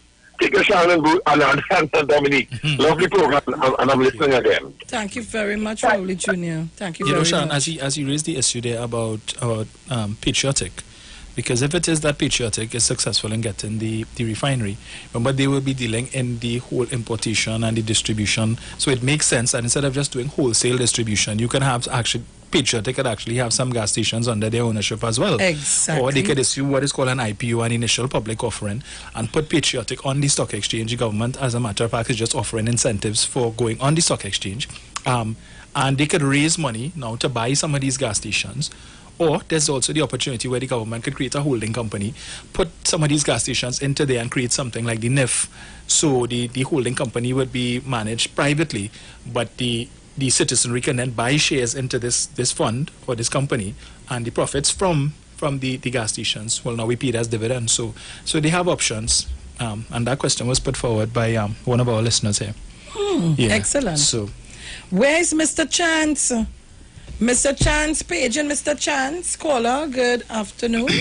Good morning, Miss Sharon. Good afternoon, Miss Good Sharon. afternoon, my dear. Hi, Anne. Dominic, darling. Hi. I missed you. Well, you know, I'm here looking for no boyfriend. You could be my nephew. I adopted you as my nephew. Yes. Okay? Right. I really missed you, and it's nice hearing you this morning. Sharon. My darling. Patsy said she sent a message for you on the chat. Oh, gosh. So when I get a little time, she's Patricia and me, so you could read it when you have time. All right. She wanted to ask Dominic something about that. Okay? All right. Let me look for All right, honey. Where is she, on Facebook or YouTube? She's on Facebook. All right. I'll look for it. All right. So I'm here listening. Have a great afternoon. All right. Okay. Bye-bye. Auntie Patsy, send it over for me because I had to go in. You see when some... Right. I seen it here. Good. Well, it was morning then. Sharon and Dominic, I'm so happy that Dominic is there with you because I need some answers on behalf of my husband who is diabetic. lost a foot and is blind, is still awaiting the rental grant for June, July, and August. The tenant eventually moved out. I have been to the social ministry department on 4 occasions inquiring about same, and was told the matter is being processed and they would call up. To now, the poor landlord is stressed out. Sharon, this is Auntie Patsy. Have a good day. Well, I don't know if you could answer to that grant. I don't know if you could answer to that grant, but I'm sure that I'll have to call my friend, I will have to call a very good dear sister of mine that I love so much and see if she can shoot a call for us to get some more information, or I'll call somebody. Because I know they had a hotline number that you could have called. I'm calling it too, and I ain't getting through. Right? I'm looking for Mr. Chance, and I want to just ask my callers and listeners to hold for me for a while. I'm looking for Mr. Chance here. Caller, good afternoon. Is Mr. Chance? Good morning, Mr. Good afternoon, Miss Felix. Oh, good. Good afternoon, Dominic Romaine. Yes, sir. Good afternoon. Boy. The man from the east, the financial guru from the east. Now, first of all, you know, I promised this morning that my contribution will be dedicated to analyzing the contribution of the leader of the opposition. No, but you can't do it. I want to hear. No. I must say that your leadership in bringing Dominic in this today to analyze the budget proposal, I think it's very critical and was very, very useful. So I think I will give way to that, because tomorrow, please God, I will have my time. All right. And I hope I will get the time to do that. But I just want to get the time to do that because, you know, I want to go into a little details with her, you know. Yes. But I want to give the people the opportunity to ask questions because we have Dominic today. And I want to give way. But I want to say to Dominic, you continue to do a great job. Keep it up. Thank you. And I join you in pointing the direction with respect particularly to the matter of the port.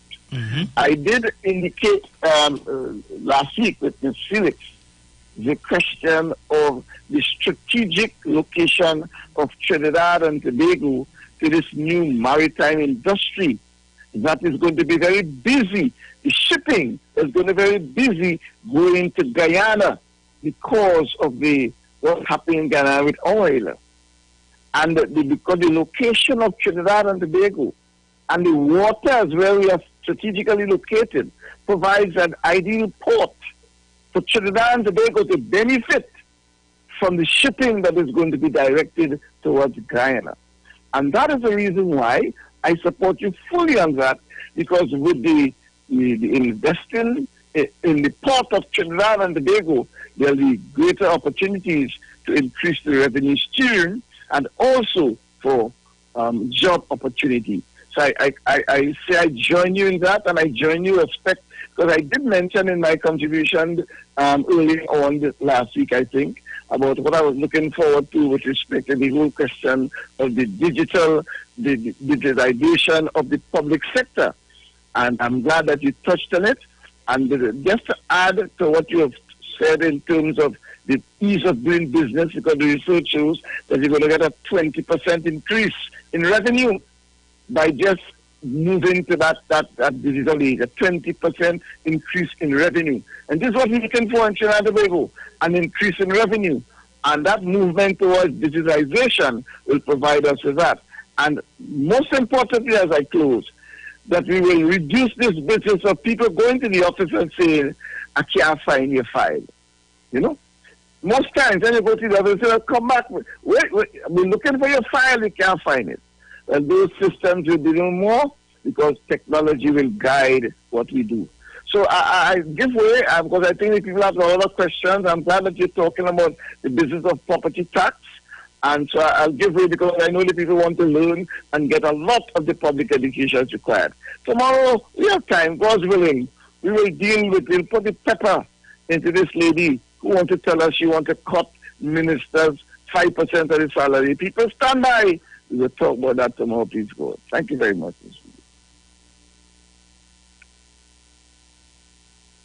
Thank you very much, Mr. Chance. And again, Mr. Chance, I endorse what you're saying, because in addition to that, I mean, what digitization is also going to do is actually it could serve to reduce the government's annual rental bill, renting properties, because if the more things that we have online, the more services that the citizenry can actually access online, it reduces the need for actual brick and mortar buildings for us to go to do these services, and therefore the government can perhaps have more persons work from home and with their laptops and so on, so that when these things come in, because I know a number of private enterprises have actually done that, where they have a lot of people working from home, they have their laptops, and so they could do whatever work it is that they would normally do in the office setting from home, and there's that saving, that rental saving. So it is definitely a good way to go. And then so I raised the issue before of the coming back to the gas station matter. So the citizens could really benefit from that privatization of the gas stations issue, because take for instance right now the Unipet gas stations that are privately owned. So, and if you look at the model that they operate from, so while there may be some concerns from certain people with respect to the whole overpricing and so on, remember that privatization already exists, and it would be detrimental to these gas station owners if it is that some of them really want to charge much higher prices than what their competitors are charging, because obviously they're not going to make money. I don't mind driving to, if it is the gas stations in Port of Spain want to be charging $1 and $2 more per litre, whatever the case, I don't have a problem driving to maybe Barataria or St. Joseph. It's on my way to Port of Spain, so I could always stop off there, and they're going to end up losing money. So the concerns, the alarmists out there who want to try and create this narrative that, oh God, they're going to dig out your eye and people will be suffering because they'll be charging so much, just don't take them on. That's in their best interest to be alarmist. And just to touch on one thing that Rowley Jr. spoke about with respect to the contribution of Kamala Persad-Bissessar. And I couldn't believe that this woman actually had the temerity to mention that when they left office that the overdraft and the exchequer was $33 billion. When they came in, it was $6 billion in credit. And they left it $33 billion in debit. It is now in permanent overdraft. Because in order for the government to bring the exchequer back into the black, the government would have to generate significant amounts of revenues way past what it is budgeted in order to be able to do that. So it's going to be quite a long time. And just think about what was that $33 billion spent on, in addition to what they took out from the NGC bank account? Did we really get value for that money? You remember hearing that they borrowed on everything, but they couldn't borrow on they leveraged the green fund, everything, and all of these things so that they could have increased, and they used that as leverage so that they could increase the overdraft limit. And despite the fact that Kamala loves to boast that she had the highest energy revenues in this country's history, you still run up the deficit on the exchequer account $33 billion. Did we get value for that money? Just think about it. If they had went up to 5 billion people, that extra $33 billion that they spent, what could this administration have done with that money if we had it? We would not be in the dire straits that we are in now if it is that her administration was not so reckless. But of course, they're going to say, oh, blame Kamala, blame Kamala, blame Kamala. That's all they do. Okay. So, callers, we're taking your calls. I have a caller here. Caller, good afternoon. Good afternoon, Miss Felix and the other gentleman there. Good afternoon. Dominic. Mr. Dominic. Yes, sir. Good afternoon. On the question of the gas stations, the general public can form cooperatives and look to purchase the gas stations, right? Even the owners could join with one or two other owners, form cooperatives, get other people to come in and purchase, and the actual man in the street will be an owner through the cooperative model, right? We also see where they speak about the public service. I see everybody talking, the union talking, they say, but they are not talking about retooling.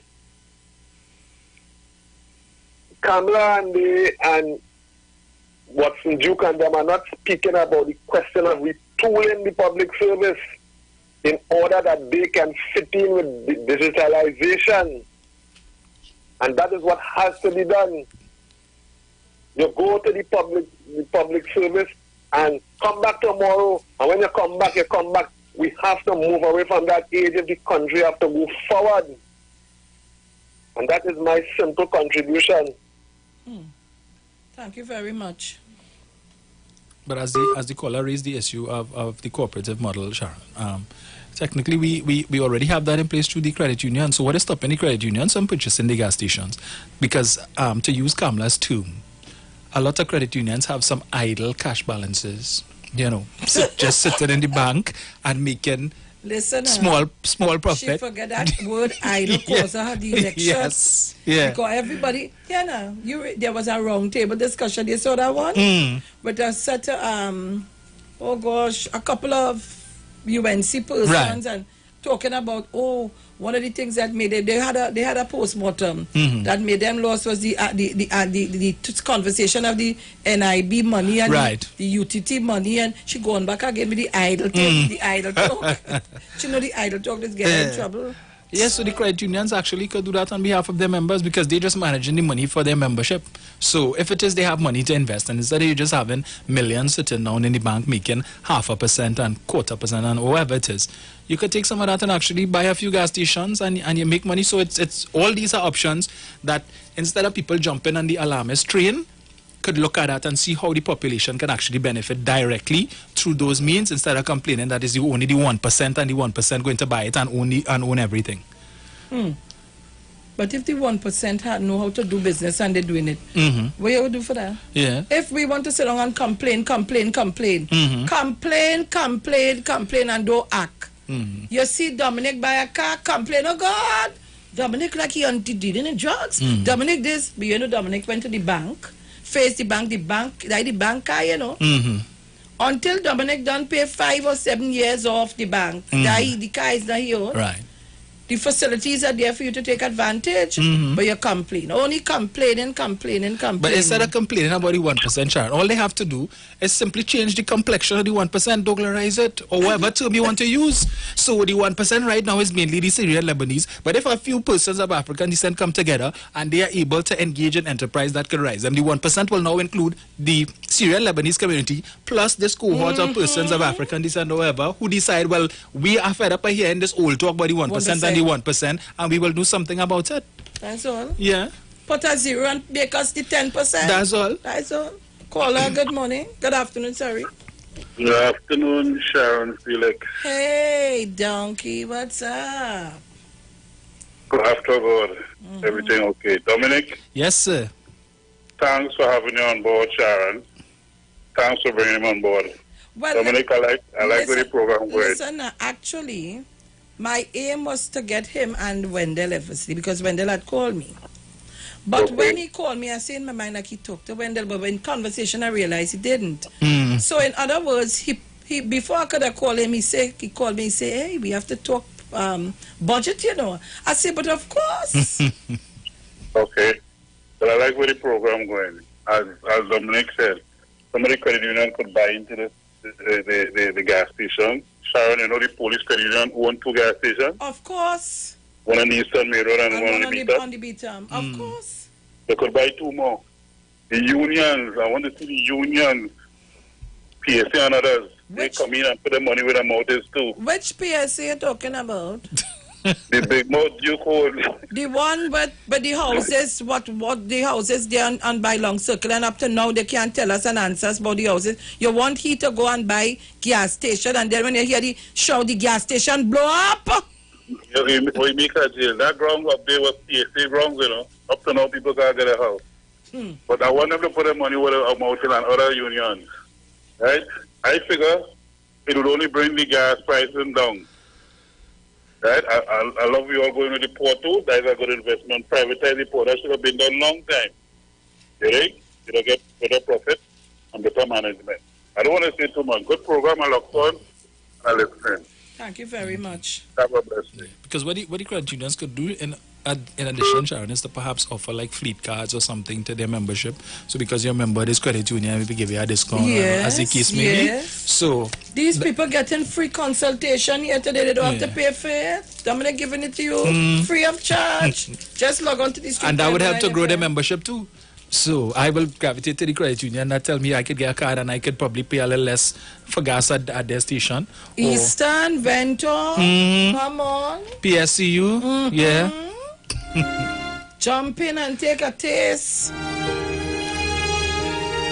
So Trinidad and Tobago, it's 12:29. You know, I'm getting ready to leave here in a short while. Massachusetts. Good afternoon, Miss Gorgeous. Good afternoon, Mr. Handsome. I know all them women and them out there looking at you. Greetings. I see them on the line. Is real like candy going on today, you know? Mr. Dominic. Yes, sir. Up here, a family member has been teaching online for about 15 years in college. She has basically transformed the college into online for the past maybe 8 years or so. Now that COVID is here is that Dr. Rowley's administration is basically focused on distance learning. Up here in Nicole, and I'm in Massachusetts, came from New York, they're opening and closing schools because the president is applying so much pressure on the educational system to go back to in-class learning. Parents not being able to afford to have, say, babysitters or have computers and stuff in their homes. It is that Dr. Rowley is focused on distance learning. Every time they open a school here, they had to close it down a week later. The college is opening up. Them students and them going and partying and not going by the guidelines. A week or two later, college shut down. Now, with the kind of foresight Dr. Rowley has with distance learning, can you talk a bit about how that could actually benefit the nation, especially when in terms of not having to be transporting children back and forth, the importance of having computers in the home, either laptop or whatever the devices, because some students even using their phone to do the classes. What plans does the Rowley government have as far as setting up places whereby Wi-Fi can be accessed at homes, in especially communities where it may be difficult to have internet access? Could you talk about that a bit? I'll hang up and listen. Thank you. Thank you very much, Massachusetts. Do you want to answer? Right, so I know that the government did make mention of the fact that part of the whole digitization exercise will include, the setting up of hotspots, so that persons who don't have access to their own personal Wi-Fi would be able, and that process has already started. So I know they would have indicated that on public transportation they would be implementing these things on the PTSC buses and so on. I think it's available now in Citygate. As a matter of fact, the Savannah a few months ago, B-Mobile had set up hotspot there, so I think you could get free Wi-Fi around the Savannah, and that program is supposed to be extended. And I imagine that with the $50 million that will be set aside for the laptops and so on, of course, unlike what obtained with Kamala Prasad-Bissasan, they gave the people laptops without internet access, that things will be put in place again through B-Mobile, so that they could have access to the Wi-Fi. But also too, I know Mr. Imbert had mentioned Coursera, that the government would be partnering through, I think it's YTEP or Hyper, one of them, where they would be able to access courses. And I decided, I've seen Coursera being advertised on cable, but I never really looked at it. So I decided to go and check it out and see what it is. And actually what they do is offer a number of free online courses in tertiary education in a wide variety of things. So basically anything that you want, if you want to study economics or accounting or finance or whatever, they have a number of free courses, and all you have to do is really pay for the certificate, which might be $49 US or something like that. But you have these, they are affiliated with a number of leading universities throughout North America. So you're actually getting a certificate, or whatever the case may be, from a recognized university that is accredited, and it's free. So you could just go on there and you register, and then based on the course that you choose, you could just go on there as the lecturer and they deliver online stuff. Tell you this particular class might be 2 hours per day or whatever, and then at the end of it you get your certificate. Just that is what you have to pay for. So it is definitely something that the step in the right direction, and person should start looking at it. So it's not just for hype and white up and so on. You could actually go on there, and some things that you could do in your spare time when you're at home. Right now, those of us who might be working from home, and if you might have a little spare time, you could go and look there and improve your marketability. So yeah, it's. And then a lot of the tertiary institutions in Trinidad now are in fact offering their courses online, through Zoom and Teams and these other things, because of the whole social distancing issue. I'm seeing persons loving the program today. Great program. We need more of this to educate the population. That's Lenora Ayers. Our country very lucky to have a prime minister like Dr. Keith Rowley. At this time, thank God for him. The government is going to provide mobile MiFi to school children, so they have their own internet wherever with their devices. Sharon, can this program continue tomorrow morning, please, God? That is onus unto Dominic. Dominic says he cannot get up. The hours I just get up, he can't get up. Them hours he now turning actually, I have to meet with my accountant in the morning to provide him with all my stuff so he could do my financials to me. But I have to submit to Central Bank. So he said 8 o'clock. So then you'll be up early? Yes, I'll be up early. So I may be able to stop by. Okay, yes. good. So we can continue the discussions tomorrow. But don't bear in mind, Mr. Chance have his hot Congo pepper you want to drop. That wouldn't stop the thing at all. Maria Lyons, Dr. Rowley is a visionary. They can't stop this thinking, or his thinking. I love this program. Also, Sharon, thank you for bringing Dominic today to enlighten us on the budget, especially the property tax today. I brand him our financial guru. Thank you, guys. Vero Stewart Williams, I love this program. Vero, we love you too.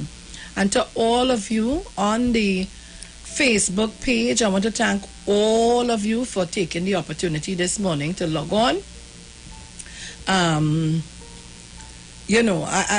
happy, and even on the YouTube channel, thank you very much, guys. Although I know there are persons bothering you, but don't worry. You have to learn your back broad. You have to learn to take the criticism and give back positive answers. Or sometimes you just don't answer at all. If you find it's overbearing, just don't answer. Do like me, I just ignore people real fast, I see you and then see you, So I practice that real good. I good in that verse.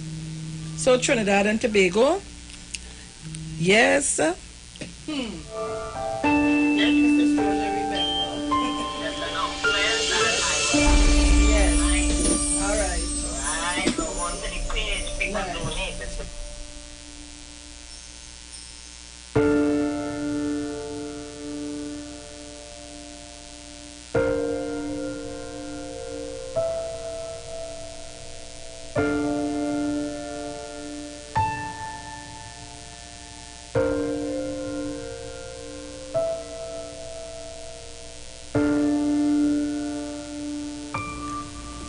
All right, so Trinidad and Tobago, 12:37, again, ready to leave in a while, Going to my hot meal.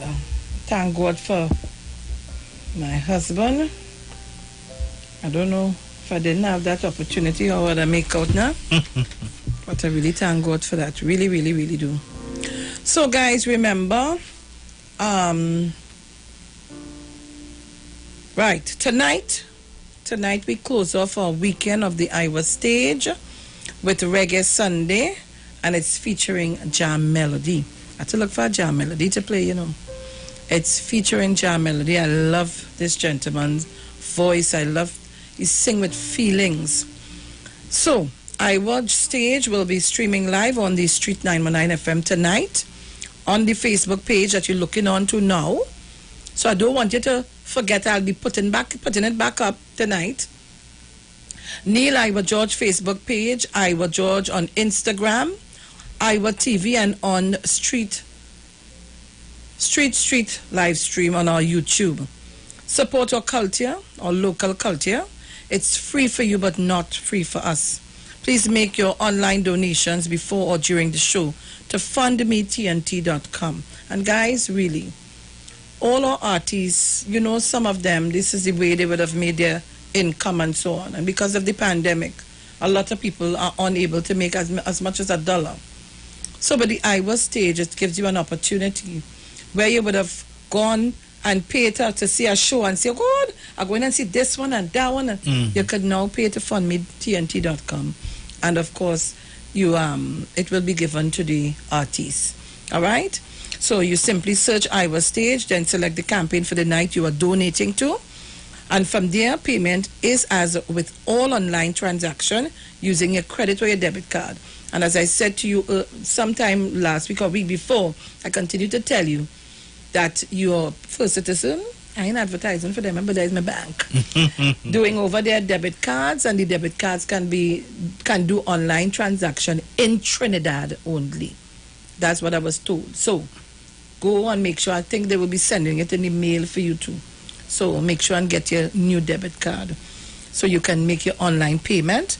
Persons in Trinidad not doing online transaction can still support with donations to First Citizens Bank. The account number is 1999010. Let me say it again. 1999010 in the name of Trini Bashment Limited.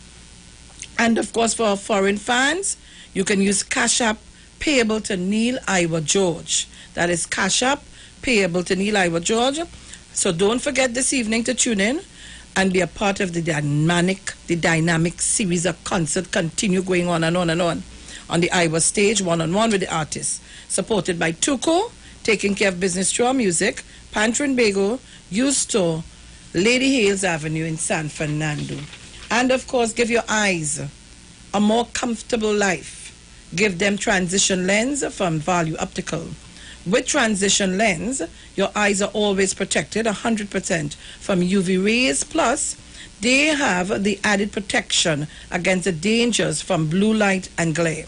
Transition lens adapt to changing light, so your eyes have maximum comfort indoors and outdoors, no matter the time of the day. And now you have 4 new colors to choose from. So express your style. Ask for transition lens at Value Optical, caring for your eyes. And that's my eye specialist. Trinidad and Tobago. So I want to give you an opportunity to close off, Dominic. We don't have anybody in line, so we can start to say our closing comments because I have that announcement to do. Right. So, well, I just hope that the little discussion today would help to put some people's minds at ease, because, as I said, the alarmists are out there who would not give a fair assessment of the budget, because it's in their best interest to always be negative, and as difficult as it is for them so to do. Some of them know they agree, because if Ford can't come out and say it's a very good budget and he supports it and so on, it says a lot. So if you all have the opportunity and you're listening to some of these alarmists on other radio stations, you should call in and let them know. But whenever it is that you challenge them with facts, they tend to cut you off. Yeah. So, but you wouldn't have that here, right? No. Yeah, we have objective talk show hosts. So here. We listen. Once you're not disrespectful. Yes. And once you're not figuring that you can talking to yourself and you don't want to dialogue, no problem. We listen. Caller.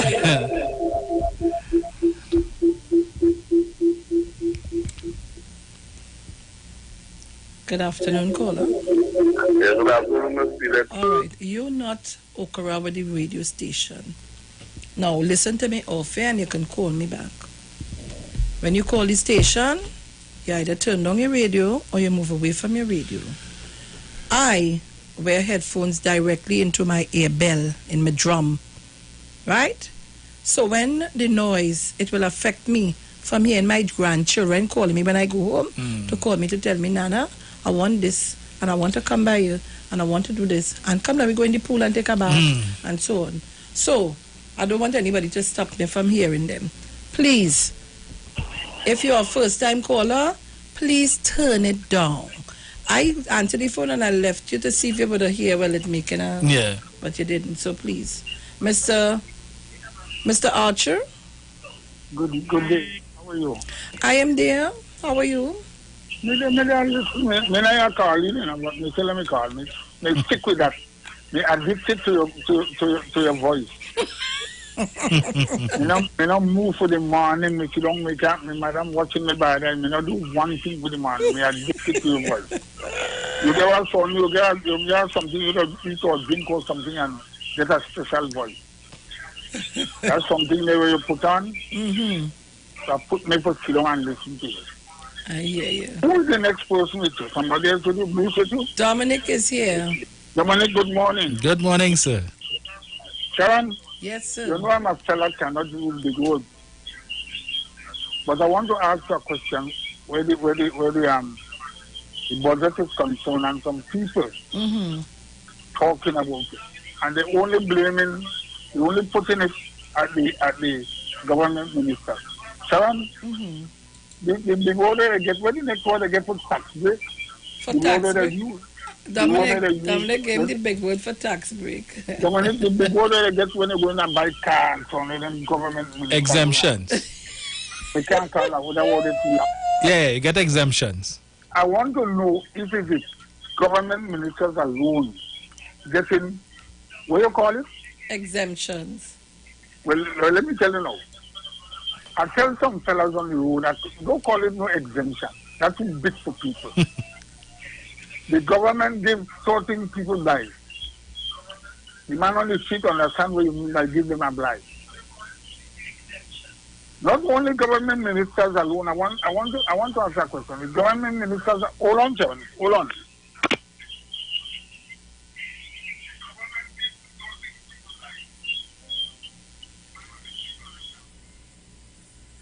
Yes, Sharon. Right. Them government ministers alone getting the blight or the tax break or the exemption? No. Government ministers alone? It's not government ministers alone. The Chief Justice. In the opposition, in the opposition leader. Yes, opposition. The opposition leader gets tax break, exemption or blight? Yes. I want to make sure the government share the answer. I want to tell everybody if the government ministers must take a 5% cut from. I want you to tell me something, Sharon, and Mr. Dominic. Dominic, can you answer me? Or? Oh no, you're right. Yeah. Dominic, I want to know what is the opposition leader's salary. That's something I could know. Yes. Approximately, what should the opposition leader say? Well, the basic salary is $29,000 a month. Stop. 29,000.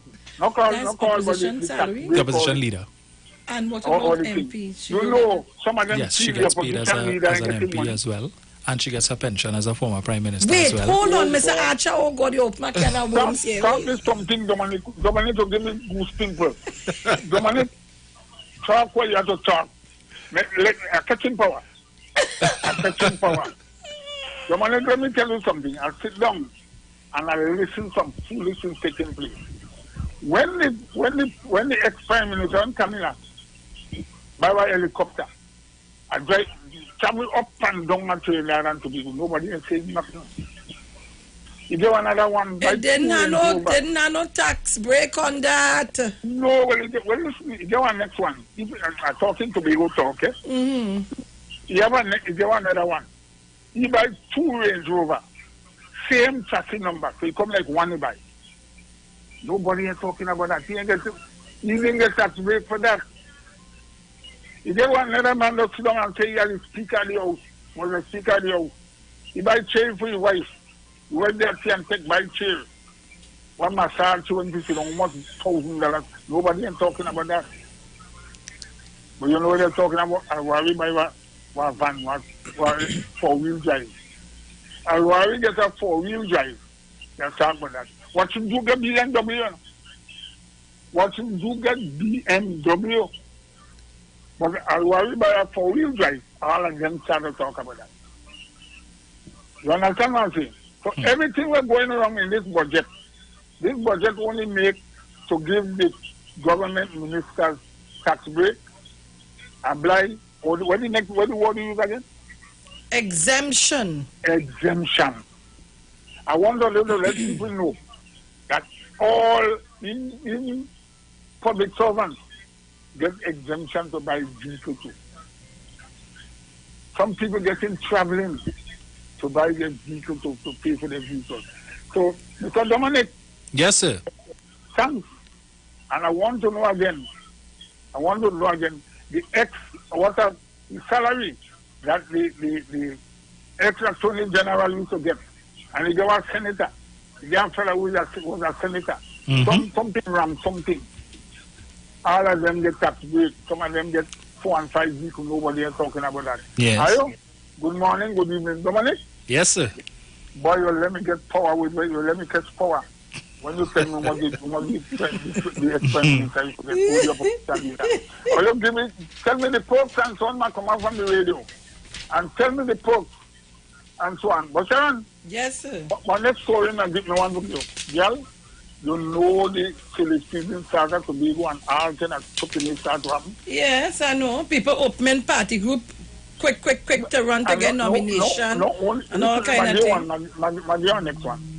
You get a boy coming in TNM recently, just the other year, in the next part. He make something where he talk on Facebook. You know what they talk on Facebook? And start to talk about a man, a candidate, a representative. Foolishness. No, I hear the representative want to clear a quote out. So you don't know where you're going to make up. Let them go ahead. Let them go ahead and feel like doing anything. So let them go ahead. I will go talk. When Ashford Jack was there, nobody didn't want to go up against him. Let them go ahead. Let them go ahead. Let them go ahead. Watson Duke waiting in the steps. Let them go right ahead. I have nothing to say. My dear last one. And then one Dominic to think. My dear last one. We have three representatives that TNM that win political leaders from different parties. Samarietta win Chris Lingor. Nietzsche, she gets out of politics. Cunningham, Sheldon Cunningham, mash up Ashojak can't get himself. And Godwin Adams, mash up Mr. Charles Ruler. Right? And none of them didn't want to go up against them. Now I see all kind of people. One man who was secretary of division, he never go for election. But he telling the representative of the area, he out of place to come and answer something for you. You ever hear anything? Wait, I ain't ready to talk yet. I'll go tell you about that. Girl, I'll go talk. Leave it there. Leave it there. Let me hear the folks for the opposition leader of this. We have to go. You'll hear that tomorrow. Trinidad and Tobago, I have to leave it here. Dominic is promising I'll wake him up in the morning, but I have an obituary and then we gotta go. I'll give Mr. Archer his figures in the morning. Nice. So. All right, you hear that?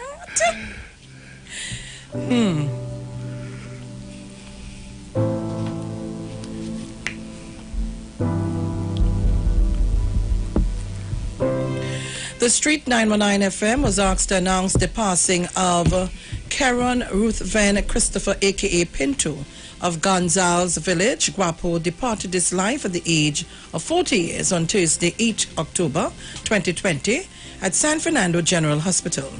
He will be lovingly remembered as the son of Merlin Christopher and the late Ruth Van Christopher, brother of Stacy, Arlene, Krista, Kirk, Crystal, and the late Godric, uncle of Chrisanne, Darren, Anderson, Addison, and many others. Nephew of Osborne, Michael, Alice, Rendell, Bernadette, Gail, Shirley, Maureen, Teresa, Monica, Stephanie, Mervyn, Richards, and many others. Cousin of many. Relatives of the Christopher, Joseph, Billy, and McBean families of and many others. Friend of Auntie Palm, Brent Richardson, Cockrem Meltani, and many others. The funeral service for the late Karen Ruthven Christopher, a.k.a. Pinto, will take place on Monday, 12th October 2020 at the Elite Funeral Home Chapel, Main Road, Newlands, Point Fortin. Viewing of the body at 1 p.m. followed by a private service at 2 p.m. thence to the Point Fortin Cemetery. Enquiries can be made at Elite Funerals Homes Limited, 648-3462. All right, so Trinidad and Tobago, this is where I leave you for today. And I want to leave you with a little bit of this. Thank you. Talk to you tomorrow morning, please God, where Dominic is promising to be here. I'll wake him up when I get up. We're gone. I'm gone. Bye.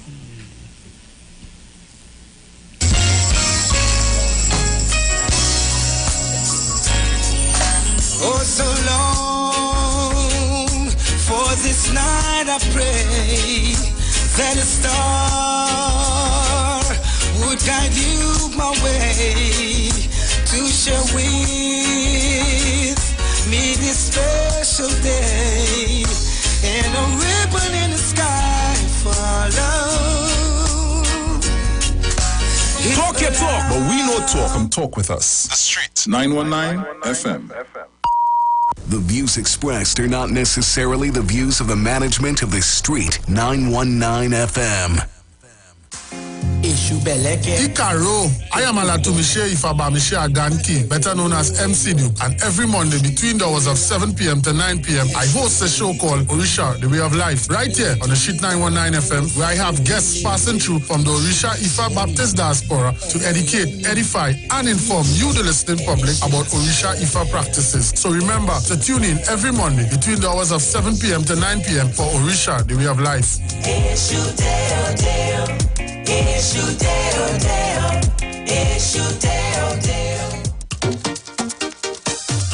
Right now I'm feeling nice, so nice. Hey, value optical be nice. Yeah, caring for your eyes. You're sure to see real nice. Whoa, yeah, we have the best price and some brand for your eyes. You sure to look real nice. Whoa. Yo, this is Vikash for Value Optical, caring for your eyes. Check us out today. Hold me through the night, hold me, my Jesus. Take the wheel, take the steering wheel. Hold me, God, this the balance wheel.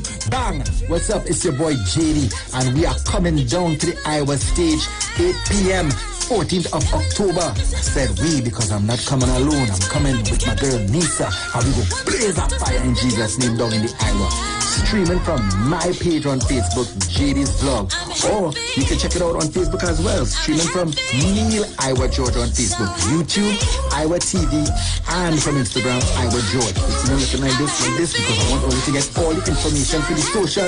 We're going to have a real good time. What's going to tell something? Look to the person next to you and say, hallelujah, I'm not going to miss the Iwer stage. Get ready. Get ready. We're going to have a good time in the Lord. Amen. Streaming live on Instagram at Iwer George, Facebook Neil Iwer George, and YouTube Iwer TV. It's Iwer Stage.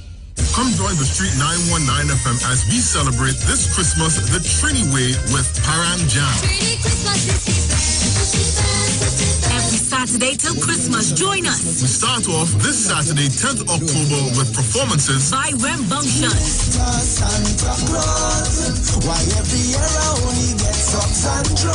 Myron You could get me to work any day on Christmas morning. And Impulse. I wanted to go and parang because it's Christmas time, so I learned the parang twang to be in the parang line. Paran Jam will be streaming live from Iwer Stage on the the Street 919 FM Facebook page, Neil Iwer George Facebook page, Iwer George IG, Iwer TV, and the Street on YouTube. Tune in with us and be a part of these dynamic performances as we bring in this Christmas the Trini way. Paran Jam.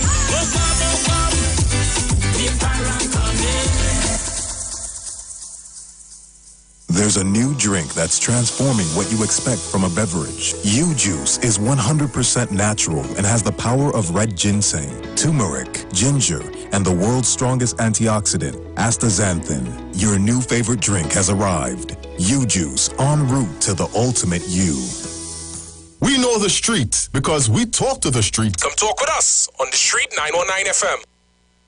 They that are of the flesh and they that are of the spirit. For as many as are led by the Spirit of God are the sons of God. For ye have not received the spirit of bondage again to fear, but ye have received the spirit of adoption.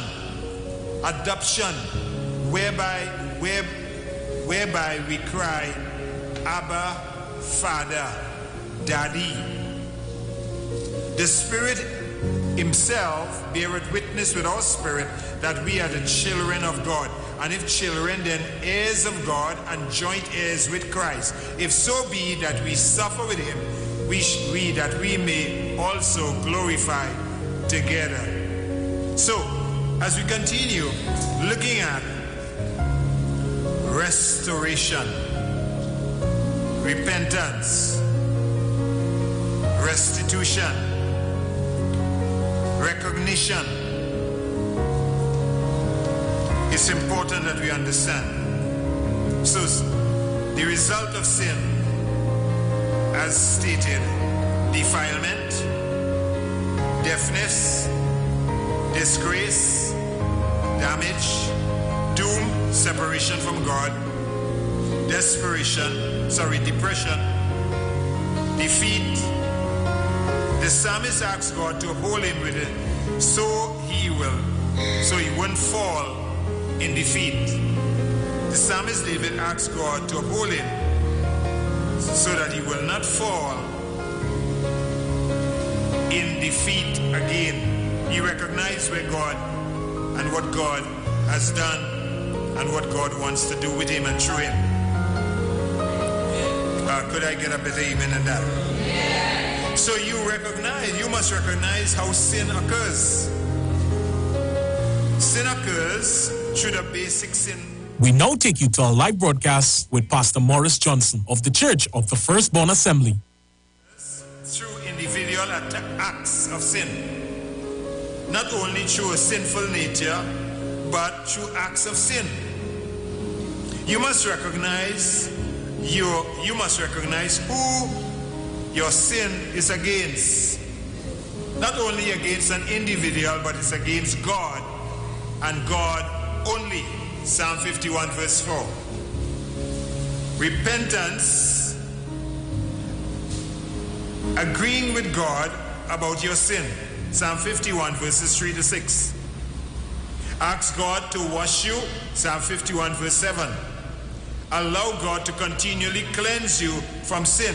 Purify me with hyssop, a leaf branch symbolic of cleansing, used in Egypt to sprinkle blood on the doorposts. Remember Exodus?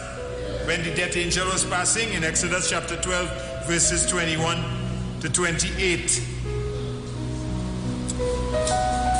Used in the cleansing of leprosy, according to hyssop we're talking about, according to Leviticus chapter 14, verses 1 to 9. Used for sprinkling ash in ceremonial cleansing, according to Numbers chapter 19, verse 18. Restoration, God restores you by giving you a hearing ear. God restores us by giving us a hearing ear, according to Psalm 51 verse 8.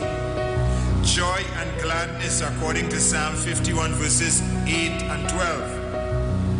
A whole, willing and steadfast spirit replaces broken spirit. Psalm 51 verses 10 12 and 17. Forgiven and forgotten sin. Forgiven and forgotten sin. According to Psalm 51 verse 9. Psalm 51 verse 9. Results. We can recognize these by the word, then only after right relationship is restored. The result after right relationship is restored. 1. Your walk, your life will affect others because they will see how you live. Your life will affect others because they will see how you live. Anybody want to say that? Your life will affect others because they will see how you live. 2. Not only your walk, but also your words. Psalm 51 verse 14. Your words. Finally, your worship. So your walk, your word, and your worship. Your word, your walk, your words, and your worship, Sister Helen Roderick. Your worship does not want, your worship, God does not want sacrifice without obedience. God does not want sacrifice without obedience. He is not interested in religious compensation for our sins. Hear that? He is not looking for religious compensation for our sins. He's looking for true, genuine repentance that brings about a walk, word, and your worship. And this is what it's all about. This is what it's all about.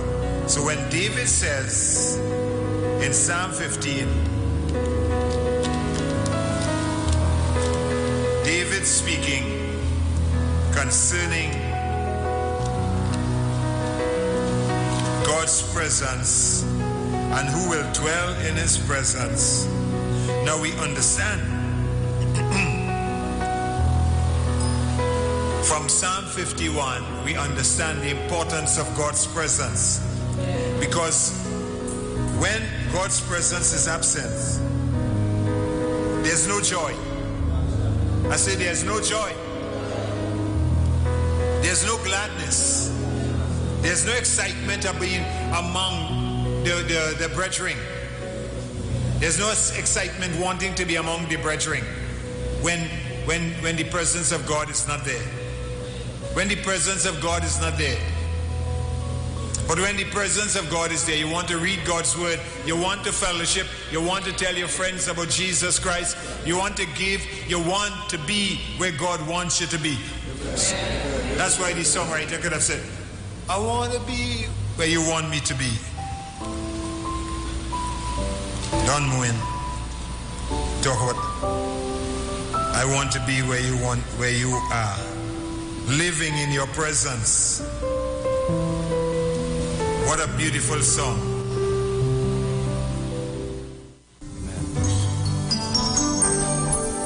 I just want to be where you